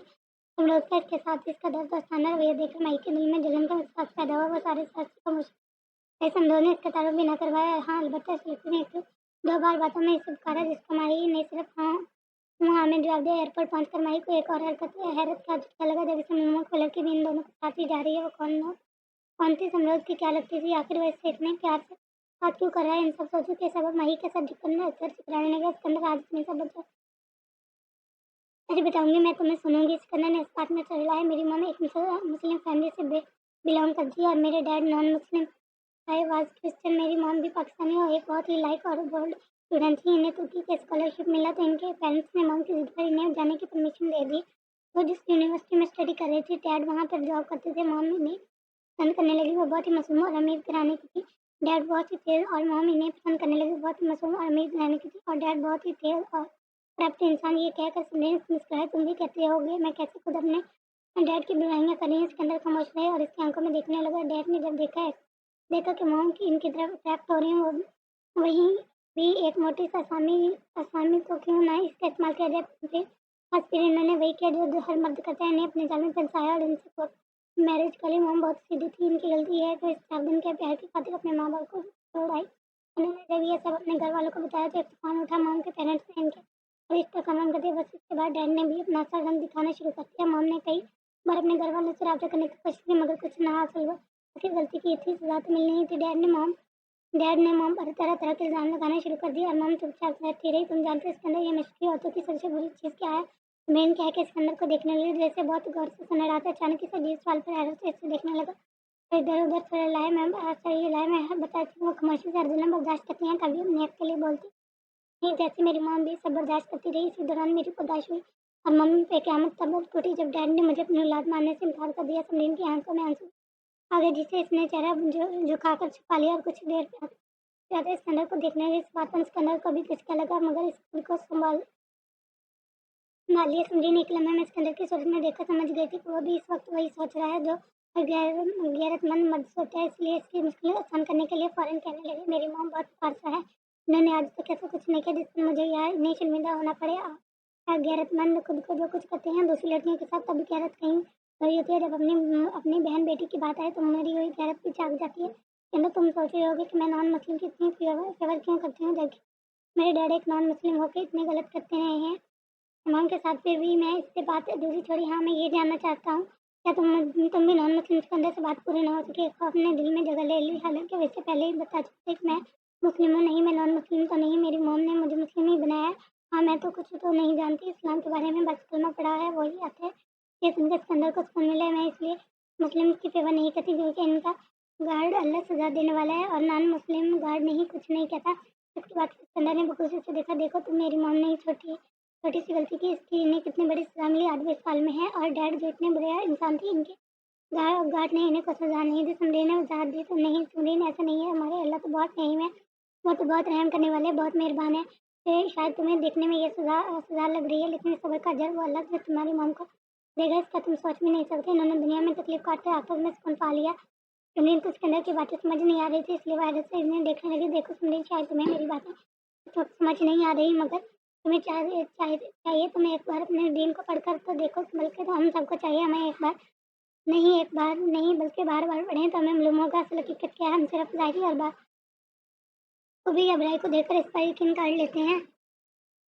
लेते हैं जबकि हमें तो इस बात पर यकीन रखना चाहिए जो किसी के साथ नाइंसाफ़ी नहीं होने देती। अल्लाह तो बहुत माफ़ करने वाला है। मुझे यकीन है एक वक्त तो ज़रूर आएगा जब मैं इस बात को मानोगे कि अल्लाह से बढ़कर कोई प्यार करने वाला कोई माफ़ करने वाला नहीं। सिकंदर कह खामोश हो गया। समरीन भी कुछ देर खामोश रही और फिर बोली सिकंदर मैं एक बार अपने डैड को मिलना चाहती हूँ। मुझे और मॉम को इस वक्त छोड़कर रहे और हमें सबसे ज़्यादा इनकी ज़रूरत थी। मेरी मॉम ने कितनी मिन्नतें की थी कितनी इल्तिजाएं की थी मगर डैड ने तो ठान ली थी कि वो इनकी कोई बात नहीं सुनेंगे। समरीन ने सिकंदर को कही थी कि इसके अंदाज खलबली मछली। सिकंदर याद है मैं जिस दिन पहली बार तुमसे मिली थी मैं कितनी तकलीफ में थी, जानती हो क्यों? क्योंकि मैंने ये सब हकीकत अपनी मम्मी से सुनकर आई थी। इस दिन मैंने इन सबसे बहुत लड़ी थी, इन्होंने बुज़दिली का ताना दिया था कि आप क्यों नहीं हैं। अपने हक के लिए बोली, मैंने इन सबसे कहा कि आपने अपने साथ-साथ मेरी ज़िंदगी भी बर्बाद की क्योंकि आपने मुझे रखा अपने पास है कि आखिर आप मुझे इनके पास आकर और मैं इनकी औलाद थी, इस बात को तो साबित करना मुश्किल ना था। फिर जीवन का मुझसे जानते हुए इन्होंने क्या किया कहा इन्होंने कहा क्योंकि मैं पाक थी और अपने ऊपर लगाए इल्ज़ाम का बदला खुद नहीं लेना चाहती थी, बल्कि मैंने सब अपने अल्लाह पर छोड़ा। वो ज़बरदस्त हिकमत और इंसाफ़ करने वाला है। मेरी मॉम की ये बात आज तक समझ नहीं आई। मैं इनसे लड़कर घर से निकल आई, इन्हें तना छोड़ा है। ये सब सोचे समझे बगैर के इन्होंने इतनी कुर्बानियाँ दी हैं मेरी खातिर, मुझे किस तरह खिलाया-पिलाया, इतने बढ़ा के मुझे अच्छी तालीम दिलाई। आखिर क्यों याद रखती? खून तो मैं इसी इंसान का हूँ जिसने मेरी मॉम की कुर्बानी को ना सोचा। तुम्हें कैसे सहती? समीन की आवाज़ भीगी हुई थी इसके अंदर। इस दिन तुम मुझे मिल गए, तुमने मुझे सँभाला, तुम्हारे समझाने पर मैं वापस अपने घर में चली आई, अपनी मॉम के पास गई। सिर्फ़ तुम्हारी वज़ह से शायद इस वक़्त तुमने मुझे ना मिलकर तो पता नहीं मैं आज किस हाल में होती। मैं तुम्हारी शुक्रगुज़ार हूँ, आज इसने अपने अंदर राज करने के आगे या कर दिया। शायद अब कुछ पाने की वजह बाकी नहीं रही थी। एक सहारा तुम थे, मगर वो कुछ नमक मछली तुम भी अब जा रहे हो। मैं अपनी मॉम को खोना नहीं चाहती, वरना मैं मर जाऊँगी। ये तनाव मुझे ज़िंदा नहीं रहने देगी। नहीं प्लीज़ ऐसा मत करो, मैं अम्मा से बात कर लूँगा, वो ज़रूर मान जाएँगी। सिकंदर ने कुछ लम्हा सोचकर इससे वादा किया, इन्हें मानना पड़ेगा, मैं इन्हें राज़ी करूँगा। ईश्वर ने खुद से भी आज्ञा और इजाज़त लेकर वहाँ से चला गया। इन दिनों की 4 बजे की फ्लाइट थी। माही न जाने इस लड़की की वजह से कुछ परेशान हो रही थी। वो जहाज़ में बैठी, मैं सोचा मैं घूमती जल अनाउंसमेंट हुई तो साथ बैठे रोज़ ने इसे कहा, माही मगर इसने कोई जवाब न दिया। माही अब रोज़ ने इसके कंधे पर हाथ रखकर हिलाया और बुढ़ा गई। जी क्या हुआ? क्या सोच रही है? तुम्हें सुनाई नहीं दिया? पहले बेल्ट क्यों हुआ? देखकर मैं सामने देखने लगा। माही ने इसकी तरफ देखा, जवाब अपने माही पर मोबाइल में मसरूफ़ था। यही आप नाम से नहीं कह सकते थे, हर वक्त खाना ज़रूरी था क्या? माही ने उससे कहा और बेल्ट खिलाने लगी। कमरा उसके भड़बड़ाहट सुनकर इसी को घूरने लगा, मगर माही इस पर ध्यान न दे और इधर-उधर देखने लगी। वो इस लड़की से नज़र न आई। वो समरोज़ की तरफ मुतवज्जो सुनी, आँखें बंद की सीट से टेक लगाए बैठा था। इसके अंदाज़ में बोली, जी मैं वो लड़की कौन है और किधर है? नज़र नहीं आ रही। फिर इसने अपने आस-पास नज़र घुमाकर देखा, क्यों तुम्हें इतनी फ़िक्र क्यों हो रही है? बोल लहजे में जवाब दिया, नहीं मैं तो बस ऐसे ही ना पूछा करो। लेकिन समरोज़ इसकी बात काट कर बोला तो वो खामोश हो गई। कुछ देर खामोश रह रही थी। थोड़ी देर बाद माही ने फिर कहा, समरोज़ मेरा सर चुक रहा है तो मैं क्या करूँ? गुस्से में जवाब दिया, बहुत पहले मैं आपको बड़ी शिक्षा पुस्तक में इसके बेहद समझा। माही ने कुछ गाइस पर डाली। कुछ वक्त गुजरा, माही की बेचैनी बढ़ती जा रही थी। आखिर हिम्मत करके फिर समरोज़ को पुकारा, समरोज़ मैं इधर कब तक रुक सकती हूँ? जब तक मर गई। क्या मतलब? नहीं कुछ नहीं। समरोज़ ने कार से जवाब दिया, ना वो तो सही है, मैं ही बेवकूफ़ हूँ जो आप जैसे सड़े इंसान को बार-बार बुलाती हूँ। अब मैं भी आपको नहीं बुलाऊँगी। आपका दिल नहीं करता मुझसे बात करने को तो मैं भी मरी नहीं जा रही। उसने दिल में सोचा, दूसरी तरफ रुख मोड़ लिया। कुछ ही देर गुस्से का दिल क्या था मुझे रोका, फिर से सवाल कर बैठी, आपने मुझे कब लेने आएँगे? कभी नहीं। माई के सर पे इतने गुस्से से उसकी तरफ देखा, जवाब देकर आँखें मूंदी। समरोज़ के जवाब पर माई की नज़र कुछ बहुत बुरी तरह से टूटा था, मगर वहाँ पर वाह किसको कहती है? समय कुछ पता चला। कमाल ने चाय का घूँट बढ़ते हुए समय का पुकारा, किस बारे में? जो किसी किताब के मसले में मसरूफ़ थी। एक नज़र इन पर डालकर दोबारा किताब में मगन हो गई। माही आ रही है कराची। माही कराची के साथ ठीक है, ठीक तरह से बताओ मुझे पूरी बात। समय किताब साइड पर रखकर कमाल की तरफ मुतवज्जो, समरोज़ के साथ आ रही है। इसने अपने बिज़नेस में इधर एक मीटिंग अटेंड करनी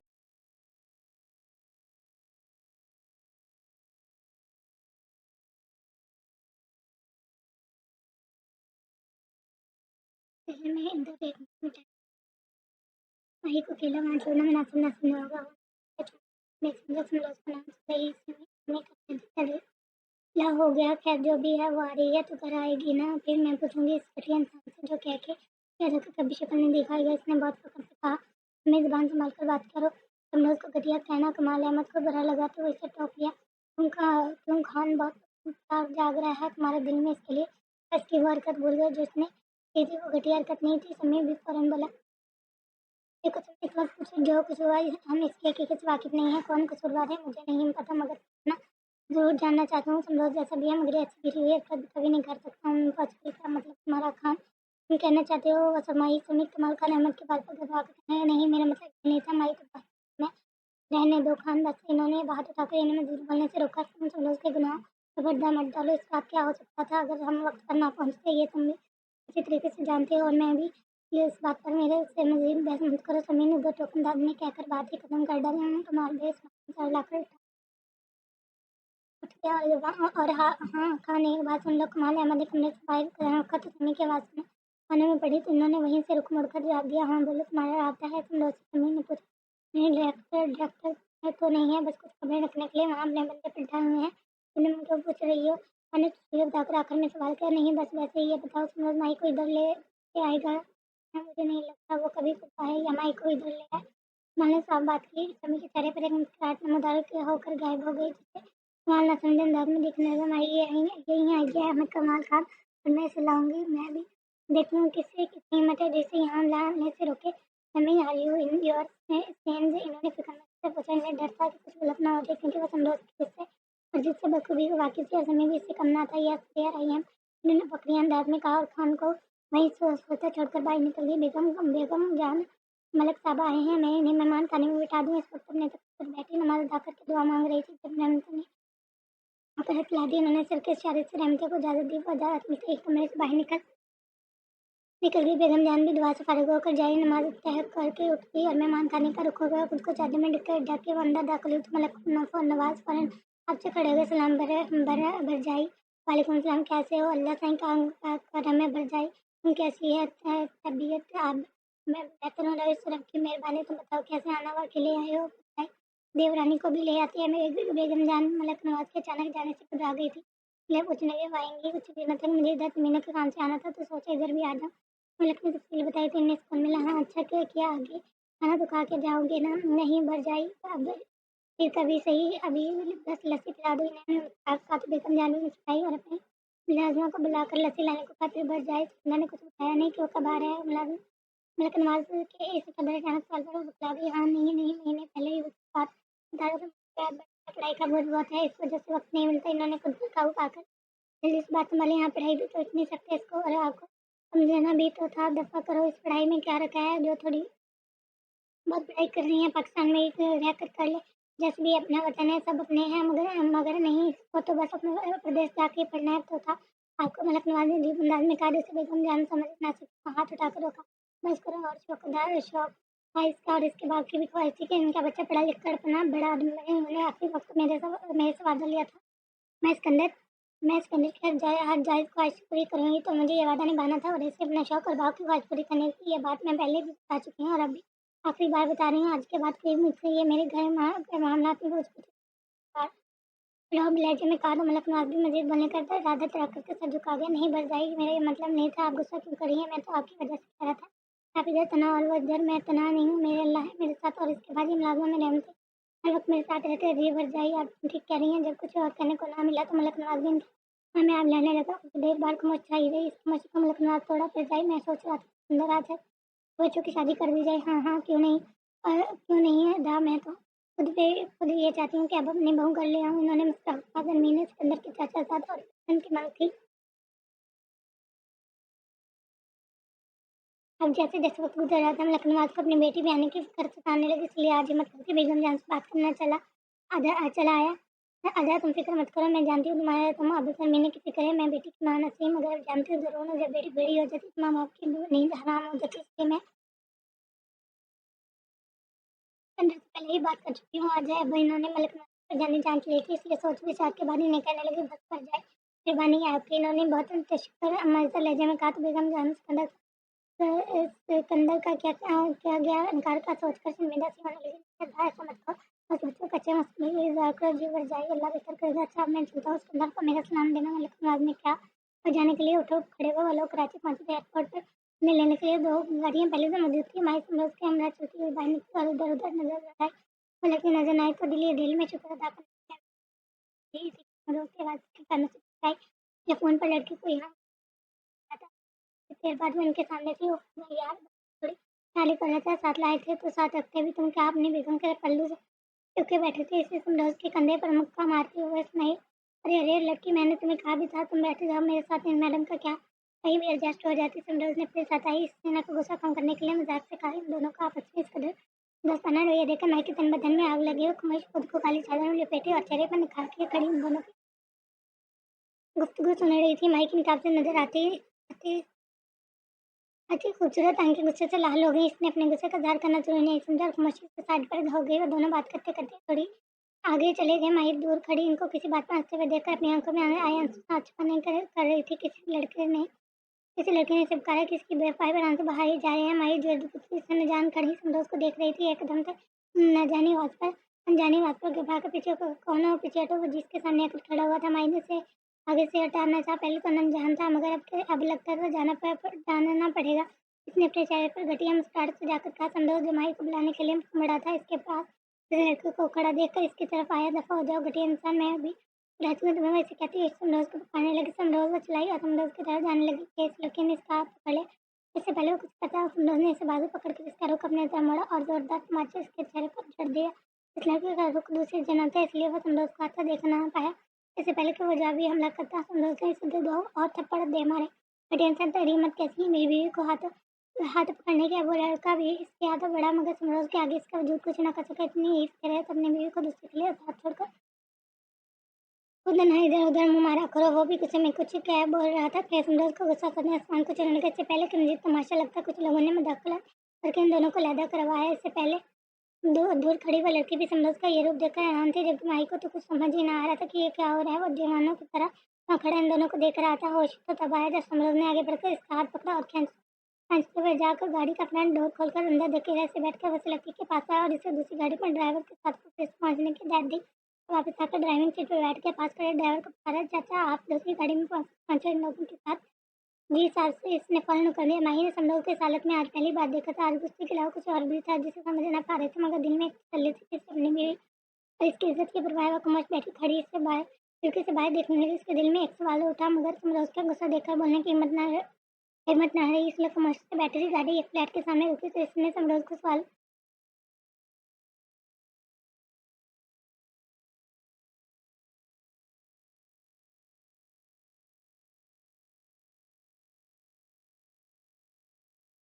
वाले नज़र से देखा तो उतरो नीचे। क्या कब वो खुद भी उतर गया वो मजबूर माही को भी इसके पीछे उतरना पड़ा। माही को अपने साथ आने का हुक्म देकर तेज़-तेज़ कदम उठाता नहर की तरफ बढ़ा। वो भी दौड़ती हुई इसके पीछे बोली। तुमने उस कमरे में जाकर रुका और इसके खींच कर अपने सामने खड़ा किया। इसके चेहरे पर से निकावट आ चुका था। अब इसके चेहरे पर खौफ के आसार दिखाई दे रहे थे। मुझे वो देखकर अनजान रहा। बताओ मुझे कौन था वो? क्या बात कर रही थी इसके साथ? जुलाई में मैं नहीं जानती वो कौन है, मुझे कुछ नहीं पता। खौफ के मारे इसके मुँह से टूट-टूट के लफ्ज़ दबे। बुक आँख बंद करो, अब नहीं जानती नहीं थी तो इधर खड़ी क्यों थी? उसने माइक को बाजू से पकड़ उसके करीब से संभल कर लड़के की कई बात किसी तरह बर्दाश्त ना रही थी कि इसके बाद मैं सारा गुस्सा माइक पे उतारा था। मैं नहीं, मुझे कुछ नहीं पता, मैं तो आपको देख रही थी और मेरा यकीन करें मैं नहीं जानती थी। कुछ माइक की आंखों से आंसू बहने लगे। संभल से छोड़कर उठ मोड़े खड़ा हो गया। वो जितनी भी इससे नफरत करते एक तरफ माइक को पकड़ी थी कि भाई इसका दिल भी जैसा था। इतनी देर बाद वो माइक के करीब आया और इसके हाथ से पूछने लगा, तुम वहाँ क्यों रुकी क्यों थी?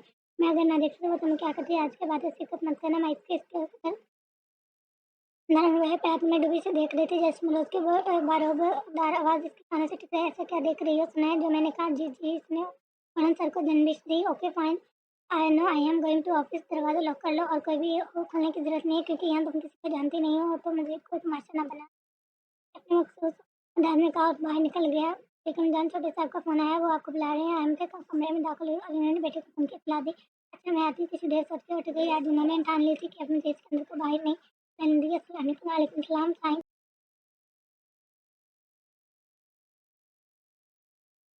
जिंदा हूँ, मुझे क्या है? इन्होंने गुफ्ती से जवाब दिया, महाशय आपने ऐसी बात करनी है तो बता दें, मैं फ़ोन रखती तो अच्छा चल सही रुकते और आज के बाद फ़ोन ना करें। मेरे मन में क्या बात कोई दुख पहुँच जाए तो मुझे कंधा देने आ जाए। आज इनका गुस्सा भी सहन नहीं करता। वरना क्या हो गया है? आप जाती तुझे इसका क्या वो ना तुझे फ़िक्र है तो सिर्फ नीयत में होंगी।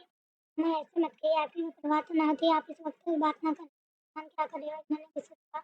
अरे अम्मा मेरा ये मतलब नहीं था, आप हर बात को गलत थोड़े बच के बताएँ। तू कब आ रहा है? हाँ, हाँ, मैं वापस हमेशा के लिए आपके पास ही आया यही बताने के लिए आपको फ़ोन किया था। क्या सच सच कह रहा है तो मुझे यकीन नहीं आ रहा, अपने कानों पे यकीन आ जाए। जब मैं आपके सामने हूँ अल्लाह मैं बहुत खुश हूँ कि जीता रहे मेरा बच्चा। अच्छा अम्मा मैं फ़ोन रखता हूँ, रात को आपको फ़ोन करके सब तसल्ली बनाऊँगा। अभी काम जाना है, ठीक है? मेरे बच्चे खुश रहो, अल्लाह की मान। वो फ़ोन बंद करके अंदर चली गई और वो बहुत खुश थी। इन्हें मालूम ये था कि कुछ ही देर की है। समरोज़ के जाने के बाद माही नमाज़ अता करके सो गई और दरवाज़े पे मुसलसल रोती घंटी सड़बड़ाकर उठी और बाहर भागी। वो समरोज़ की कई बात भूल गई थी कि इसने दरवाज़ा खोलने से मना किया था। मुझे तो ख़्याल है समरोज़ के पास तो चाबी है, फिर कौन हो सकता है? उसने दरवाज़ा खोले बगैर अंदर से आवाज़ देकर पूछा, कौन है? I am your mom. फ़ौरन दरवाज़ा खोल दिया। मॉम आप इधर कैसे? सामने खड़ी सिमी को देखकर फ़ौरन पूछने बताती हूँ कि अंदर आने को नहीं कहोगी। मैंने उससे कहा माही शर्मिंदा हो गई। ओह सॉरी मॉम, आइए अंदर आइए, मुझे ख़्याल ही नहीं रहा। वो घबरा ही रही थी कि समरोज़ किसी वक़्त आ सकता है। मैंने बेगम को देखा गुस्से का जो हाल होगा वो खुदा की पनाह है। वो दोनों अंदर लॉन्च में पड़ी सोफे पे बैठी। मामा आप यहाँ कैसे? मेरा मतलब आपको कैसे मालूम? मैं इधर हूँ। मैंने सवाल किया। इनके चेहरे पर मुझे मुस्कुराहट नमूद आ रही है। बहुत लोग ला देने वाले हैं आज दोपहर। ये तो तुम लोग पहुँचे इसलिए इस वक्त आई हूँ कि तुम थोड़ा रेस्ट कर लो। मैं हैरान हुई तुम इतना सब कुछ कैसे जान रही हो? घर तो बहुत खूबसूरत है, सजाया बहुत अच्छा है। हमारे शो ने क्या मतलब है आपका? ये समरोज़ का है? माही ने सवाल किया। और लो भला तुम्हें अभी तक ये नहीं मालूम कि ये तुम्हारे शौहर का फ्लैट है? नहीं, मैं कैसे जान सकती हूँ? मैं पहली बार तो आई हूँ यहाँ। अच्छा आप बैठो, मैं किचन में कुछ देखूँ खाने को है। इसने उनकी बातों को खौफ से वहाँ से टूटना चाहा। अरे नहीं बैठो, तुम्हें मैं यहाँ से तुम्हें मिलने आई हूँ। बस कोई बात नहीं है। मोम चाय की तलब हो रही है, मैं बस कभी बना कर लाती हूँ। वो कहते फ़ौरन किचन में घुस गई। किचन में इसे हर चीज़ मिल गई। इसने जल्दी से चाय बनाई और ट्रे उठाए बाहर निकल गई। हिरेन भाई कदम रखते ही इसके आसान कटाओगे। समरोज़ लॉन्च में खड़ा समय को घूर रहा था और वह चेहरे पर फातिहा ने मुस्कुरा लिया। सोफे पर जहाँ मान थी समरोज़ के साथ आई लड़की इस सूरत हाल को मुझसे खड़े देखते थे। हिम्मत कैसे हुई मेरे घर में कदम रखेंगे? समरोज़ समय के खड़े जाकर करीब जाकर चिल्लाए। समरोज़ की हालत देखकर इनका टक्कर पहुंचा। तुम क्या समझते हो तुम्हारी कुछ पाके रखोगे और मुझे पता नहीं चलेगा? मैं तो तुम्हारे हर ठिकाने से वाकिफ़। जहाँ ले जाओगे मैं पहुंच जाऊंगी। Get out from my house. उसने हाथ उठाकर भाई की तरफ इशारा किया। You shut up. मोती कौन हो मुझे निकालने वाले? मेरे शौहर के पैसों से ही बना हुआ है ये घर। तुम मुझे यहाँ से नहीं निकाल सकते। वो क्या कर पलटी उसके आगे बढ़ा और इनका बाजू पकड़कर बाहर निकालने लगा। घटिया शांत मरिए मत, कैसे मुझे हाथ लगाओ। इनका हाथ उठाओ। इससे पहले कि सभी का हाथ समरोज़ के मुंह पर अर्थात इसने इसका हाथ में मजबूती हाथ में जकड़ लिया और पीछे सोफे पर धक्का दिया। माही झुंझुराई हुई खड़ी थी। अचानक अवसाद को देखकर इसके मुंह से चीख निकली और उसके हाथ छूट गए। कर्मचारी इसके पाँव पर जा गिरी मगर इसने परवाह नहीं की। वो इन्हें तुरंत सहभागी पुलिस समरोज़ प्लीज छोड़े, वो बस मुझसे मिलने हटाओ। इससे पहले कि माही अपनी बातों का मतलब समरोज़ का हाथ उठा और उसके चेहरे पर उंगलियों के निशान छोड़ दिए। तुम मौत की कौन हो? इन्हें मेरी इजाज़त के बगैर मेरे घर में दाखिल करने वाले तुम मौत की कौन हो? भाई अपने सर पे हाथ रख के बेटी की इतनी सी देखने लगी। किसी अनजान लड़की के सामने इतनी जल्दी इससे पहले बर्दाश्त नहीं हुई तो आंखों से आंसू बहने लगे। घटिया इंसान, आज फिर तुमने मेरी बेटी पर हाथ उठाया। मैं तुम्हारी जान ले लूंगी। समय आंखों में खून उतारे हुए वो माई के करीब आई। इससे पहले समझो इसका हाथ पकड़ के घटिया घर से सामान अंदर ले गया और कमरे लॉक करके वापस आ। वो लड़की जो सब तमाशा देख रही थी इसकी धड़फड़ाई से कुछ समझ ना आ रहा था। ये सब क्या हो रहा है? समरोज कूल डाउन, क्या कर रहे हो तुम? आई हुई इसने समरोज के बाजू पकड़ के इसे आगे बढ़ने से रोका।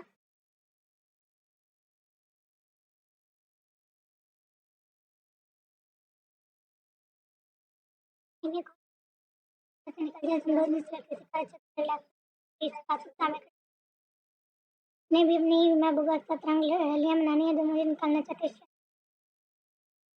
दूध रखिए समझे वो डरा और मैं लिहाज कर रहा हूँ तो आपका तो ये मतलब समझी कि मैं कुछ नहीं कर सकता। माई कमरे में सब आवाज़ें सुन रही थी और इसका दिल बंद होने लगा। इसने सांस लेना मुश्किल हो गया से दरवाज़ा पीटने लगी मगर समरोज खोल नहीं रहा था। कुछ ही देर बाद दरवाज़ा पीटने की आवाज़ बंद हो गई। फिर छोटे ने अपनी बेटी को साथ लेकर जाने समय इसके साइड पर करते हुए हमने जाना बड़े समरोज ने क्या लगाया बोला ये आके आपकी बेटी कभी आपके साथ नहीं जाएगी। वो मेरी दीवानी है, मर जाएगी मेरे बगैर। यार किसके चेहरे और लहजे में एक जरूर था डर मत होता है जब इसे मालूम हो जाए कि औरत इसकी मोहब्बत करती है। औरत की मर्द के लिए कितनी सच्ची है, मोहब्बत की खातिर अपनी जिंदगी खत्म कर लेती है मगर मर्द इसे अपने गुरूर समझ मोहब्बत के मर्द की नज़र से गिर जाती है। हमारे माशरे की एक तलक है जबकि औरत क्या करे जिसकी मोहब्बत के बगैर दुनिया बेरौनक है और बेरंगीन है। मगर आज के हमारे इसे सिर्फ मतलब के लिए इस्तेमाल करते हैं। बंद करो अपनी बुखार वो कुछ देर को रुकी और इन्हें भी याद है किस तरह इन्होंने माही को नमाज में बैठे सनमरोज के लिए रोते देखा था। अल्लाह से सनमरोज को मांगते सुना था। अल्लाह को अपना महरम बनाने का सवाल किया था। भीख मांगती वो भीख इसकी झोली में डाल दी गई थी मगर किस तरह वो खुद भी इस पर बात करना जानती। वो ख्यालों को दुनिया से बाहर ही देख लूंगी मैं, तुम्हें सुमीर ने कहा और बाहर निकल गई। उनके जाने के बाद हम लोग इसकी लड़की की तरफ मुतवज्जो और डेर आप तो छोड़ दे जा चुकी है। वो मेरे पे डायरी का नाम है और इसका बाल तुम लोग इसने करा हो मुझसे जा दिया तुमने हमारी पर हाथ उठाया। मुझे तुमसे ये उम्मीद नहीं थी। तुम अपने डैड से नफरत करते थे इस वजह से हमारी मॉम और वो कहती कहती तुम लोग को कोई जवाब ना मिला तो वो चेहरा झुका गया। मत करो इसके साथ ऐसे इन सब में इसका क्या कसूर है? वो कहने लगी मेरा क्या कसूर था? मुझे किसकी सजा मिल रही है। समझौते ने इसका सवाल का जवाब देने के बजाय इससे सवाल किया और इसे देखने के लिए कसूर तुम्हारा तो नहीं बस किस्मत में ये सब लिखा था। इसने इसे समझाना चाहते नहीं मैं नहीं मानता। इंसान अपनी किस्मत खुद बनाता है। वो फौरन बोला नहीं जानती मैं किस कदर तकलीफ में हूँ। माई जब मेरे सामने आती है मुझे रात याद आती है। कुछ देर को मुझे चाहिए थी कुछ याद आया तो वह बात अधूरी छोड़ के की तरफ बढ़ा। समझ क्या हुआ वो भी इसके पीछे वाली से याद आया। माई को सांस की तकलीफ है। इसने जल्दी से दरवाजा खोला और अंदर दाखिल हुआ तो माई जमीन पर बैठी थी। सांस लेने में मुश्किल हो रही थी। इसने बहुत उम्मीद से अमरोज को देखा और इसकी तरफ हाथ उठे बढ़ाया। इसका चेहरा आंसू से तर था, वो आंखें बंद हो रही थी, जैसे वो मुश्किल से खोलने की कोशिश कर रही थी। अमरोज को इसकी तरफ बढ़ा और मैं पर इसके करीब बैठ गई। माही ने नजर अंदर पर टका कर अपना हाथ इसका हाथ थोड़ा सांस लेने की कोशिश में इसके हाथों को बहुत मजबूती से पकड़े हुए थी। माही के हाथों पाँव बर्फ के मानो हो रहे थे। माही माही समझौत ने निर्डर होती माही को पुकारा, मगर इसने कोई जवाब न दिया। माही की वे रिसीवर माही वो चला रहा था। इसने मुश्किल आंखें खोलकर इसे देखा और भाई की तरफ इशारा किया। समझौत से शांत दो प्लीज, जल्दी करो। जो माही को ऐसे देख रहा था, इस लड़की की आवाज होश में आया था कि क्या मैं, हाँ समझौत जल्दी करो। मगर यार मगर टाइम नहीं है, जल्दी करो। तो हम ने सर को सर साथ में सर जनविश दी और जल्दी से माई को बाहों में उठाकर बेड पे डाला। वे झुककर इतने उसमें सांस देने लगा। समझा उसकी कोशिश इस बात शांत बहाल हुआ। माई ने आंखें खोलकर देखा, वो इसके बेहद करीब था। इसने फिर से आंखें मोड़ ली। माई आंखें खोले, रूह ने से भरा। इसने आंखें खोल दी और इसने देखने लगे। इसने माई से आंसू निकलकर तकिए में जज्ब होने लगे। समझा को कुछ देर पहले इसके साथ किए गए रवैये किया गया सलूक पर निदामत महसूस होने लगी। शायद इस लड़के की बातों का सच था। ये माई इस हालत का वही से वहां कर जाने लगा तो माई ने इसके हाथ अपने हाथ रख कर इसने जाने से रोका। वो जो इन दोनों के पास खड़ी थी, इसने समझ उसको रोकने का इशारा किया और माई निकले। वो आसपास सांस ले रही थी। इसने सुगंधने पड़ते हाथ समरोज ने अपने हाथ में ले रखे जबाने दोनों मुश्किल में दोनों दिल बातें कर रहे थे। कहती देर कितनी देर खामोशी छाई रही। फिर माई उठकर बैठ गई और उसे पुकारने लगी,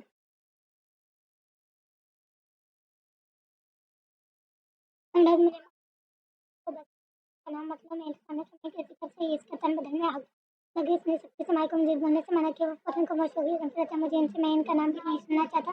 आज पर तुम्हें इनसे नहीं मिलोगे। मगर बेटा वो अगर इतना ही चाहते इसलिए मिलने का तो इनके पक्ष जाकर रहने लो। मेरे लिए कोई जगह है, वो दौड़ा होगी। देर गुजर माई की आवाज़ कमरे में गूंजी, मुझे माँ के पास ले चलिए, इसने कहा और बेड उतरने लगी। सम्राट ने इसे पकड़ वापस उठाया। बैठो आराम से, ड्रामे बंद करो अपना। वो अचानक फिर से पहले वाले संदोष बन गया। इससे अब से कुछ देर पहले वो समझाओ कहीं गायब हो गया। समझ प्लीज कर ले चले, मुझे वापस जाने नहीं दे। माँ के पास वो बाबा मेरे वो कहते ही थे मेरा हाथ में छुपाकर फुटफुट कर रोदी खामोश हो जा। माई अभी इसने कदर दुनिया में से कर नहीं रहना। मुझे आपके साथ क्यों करते हैं आप मुझसे इतने नफरत? आखिर मेरा कसूर क्या? जब मुझे संभाल लिया, जब जी शहर डांट लिया, उससे सांस लेने की रुकी। ज्यादा बोलने से इतने सांस लेने में मुश्किल हो रही थी। संभव इसने देखकर खामोश हो गया। मुझे अभी अपने घर नहीं तो बात काट, लेकिन मुझसे बुरा कोई नहीं होगा। इसने बोले ठाकुर, इसने वार्डन क्या बेफिक्र नहीं है सब रोज। अभी आपसे बुरा कोई नहीं है। न जाने आज माई में आ गई थी, इसके सामने जवाब दे रही थी। वो अभी इसकी दिलेरी को देख रहा था। माई क्या माई माई माई लगाए रखते हैं। तरस तरस गई हूँ मैं आपकी मोहब्बत को, मगर आप हैं नफरत दीवार गिराना ही नहीं चाहते। आपके साथ जाती हुई है तो मेरे साथ भी हुई है। मैंने तो कभी आपसे नफरत नहीं की, फिर आप क्यों करते हैं? आप मेरी मोहब्बत नजरअंदाज क्यों नहीं है नजर कहते हो?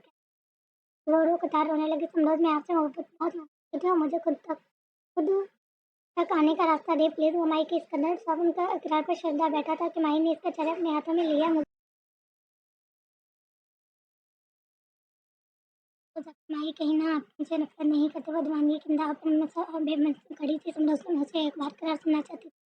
उसने माई के हाथ पकड़कर अपने चेहरे से उठाया और कहने लगा, हाँ तुम वही माई हो जिससे मैंने वो कुछ देर को रुका। समझो वही देख रहे इसने लगा इससे संदोष मिल गया। माई के चेहरे में मुस्कान नमूद आ रही है। बोले है ना संदोष, बोलिए कमर क्यों हो गए? ने वो बेख कर इसका, हाँ तुम वही हो माई हो जिससे मैंने नफरत करता हूँ। शुद्ध नफरत नहीं, ये नफरत तुम्हारे सर तक अटक जाएगी। तरसोगी तो मेरे मोहब्बत को। मैं तुमसे इतनी नफरत करता हूँ, अगर तुम जान ले लो तो मोहब्बत का मतलब ही मोहब्बत का बदले मतलब भी भूल जाओ। और कसूर पूछती हो ना तो सुन लो, ये है कि तुम इस औरत की बेटी हो जिसने मुझे बेनफरत पाया। मुझे तुम्हारे अंदर वही खून है जिसके खून का प्यासा हूँ मैं। जब जब मैं तुम्हें देखता हूँ रियत में मुतला हो जाता हूँ। मुझे यूँ लगता है तुम मेरी को सुझाव तुम्हारे कहने में इसका अक्सर दिखता है तो इस सब की जिम्मेदार है समरोज। बस इसने कांटे हाथ कान पर रख लिया। इसके आंसू कुछ हो गए। वो रोना बंद भूल गई थी। क्या था तो सिर्फ लफ्ज नफरत सुझाव दिया तो सब कुछ कह के वहाँ से चला गया। वहीं वहीं सुन बैठी रही और वो ना इसके पीछे गई और ना ही इसे रोकने की कोशिश। वो जा चुका था। माही पर तो जैसे एक क्या मुताबिक आकर गुजरी। वो कुछ ही देर बाद जब होश आया तो उठकर अरे वहाँ कोई नहीं था। बाहर बाहर दिल बहुत जोर से कर रहा, मगर माई को आज जैसे मौसम सिंह को अपना आया।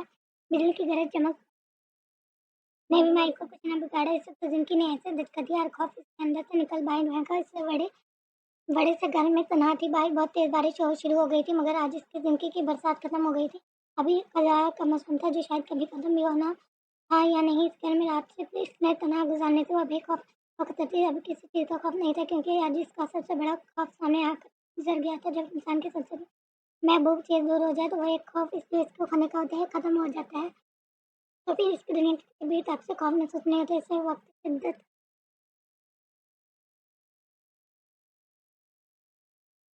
शिद्दत से अपने हकीकी मालिक की याद आती है, डर जाता है और तो सिर्फ अल्लाह है इसकी नाराज़गी का, अपनी गलतियों से अपने गुनाह याद आते हैं। मुझे महसूस होता है कि शायद मेरे अल्लाह ने हमें गुनाह की सज़ा दी है, मगर आज ये है अपनी बात भूल भूल जाते हैं। वो रब सज़ा देने वाला नहीं, माफ़ करने वाला है। बस हमें इसकी तरफ पलटना होता है, बस एक बार इसके आगे झुकना होता है, फिर वो कभी किसी के आगे झुकने नहीं देता। फिर वो ऐसा था हमसे कभी गिरने नहीं देता, बस एक आंसू के बदले माफ़ कर देता है। हमारे लिए किए गए गुनाह एक बार भी नहीं याद करवाता, बस सच्चे दिल से इस तरफ लौटना शुरू करते हैं। और जब ठोकर लगती है तो इंसान गिरता है, फिर बेहतर है वहीं गिरे जहाँ यकीन हो संभल जाएगा। और वहाँ और वो दर्द अल्लाह का, वो डर अल्लाह का है।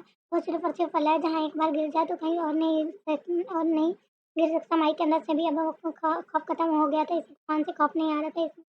जिस तरह तूफ़ान का डर था वो आकर गुज़र गया था।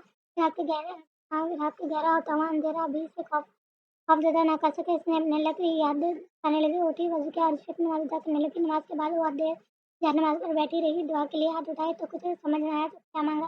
बस एक ही सवाल ज़ुबान पर था, अल्लाह मुझे माफ़ कर दे, मैं तेरी ज़फ़ा की शायरी से देख लिया तो मैंने मुझे इसके हाथ में तोड़कर अपनी दुआ तरफ बुलाया। इसके दिमाग में इसके बाबा की बातें गूंज रही थी, बेटा अब एक कदम रहना, जितनी भी तकलीफ हो अल्लाह से इक्का नहीं करना, बस इसकी नेमतें याद कर लेना। देखना खुद ही शुक्र का कलमा ज़ुबान से जारी हो जाएगा। बस वो कहा था हम किसी की मोहब्बत इतने बहक जाते हैं कि अल्लाह अपने नाउज़ुबिल्लाह इसे दे देते हैं, मगर हम इस बात से अनजान होते हैं। यीशु की ये कसम है कि हम मोहब्बत जो अल्लाह को आके किसी और को दी जाए, वो इस तरह के हमारी पहली मोहब्बत है। अल्लाह और इसके रसूल सल्लल्लाहु अलैहि वसल्लम हैं, मगर इनसे बढ़कर किसी से मोहब्बत कर सकते हैं।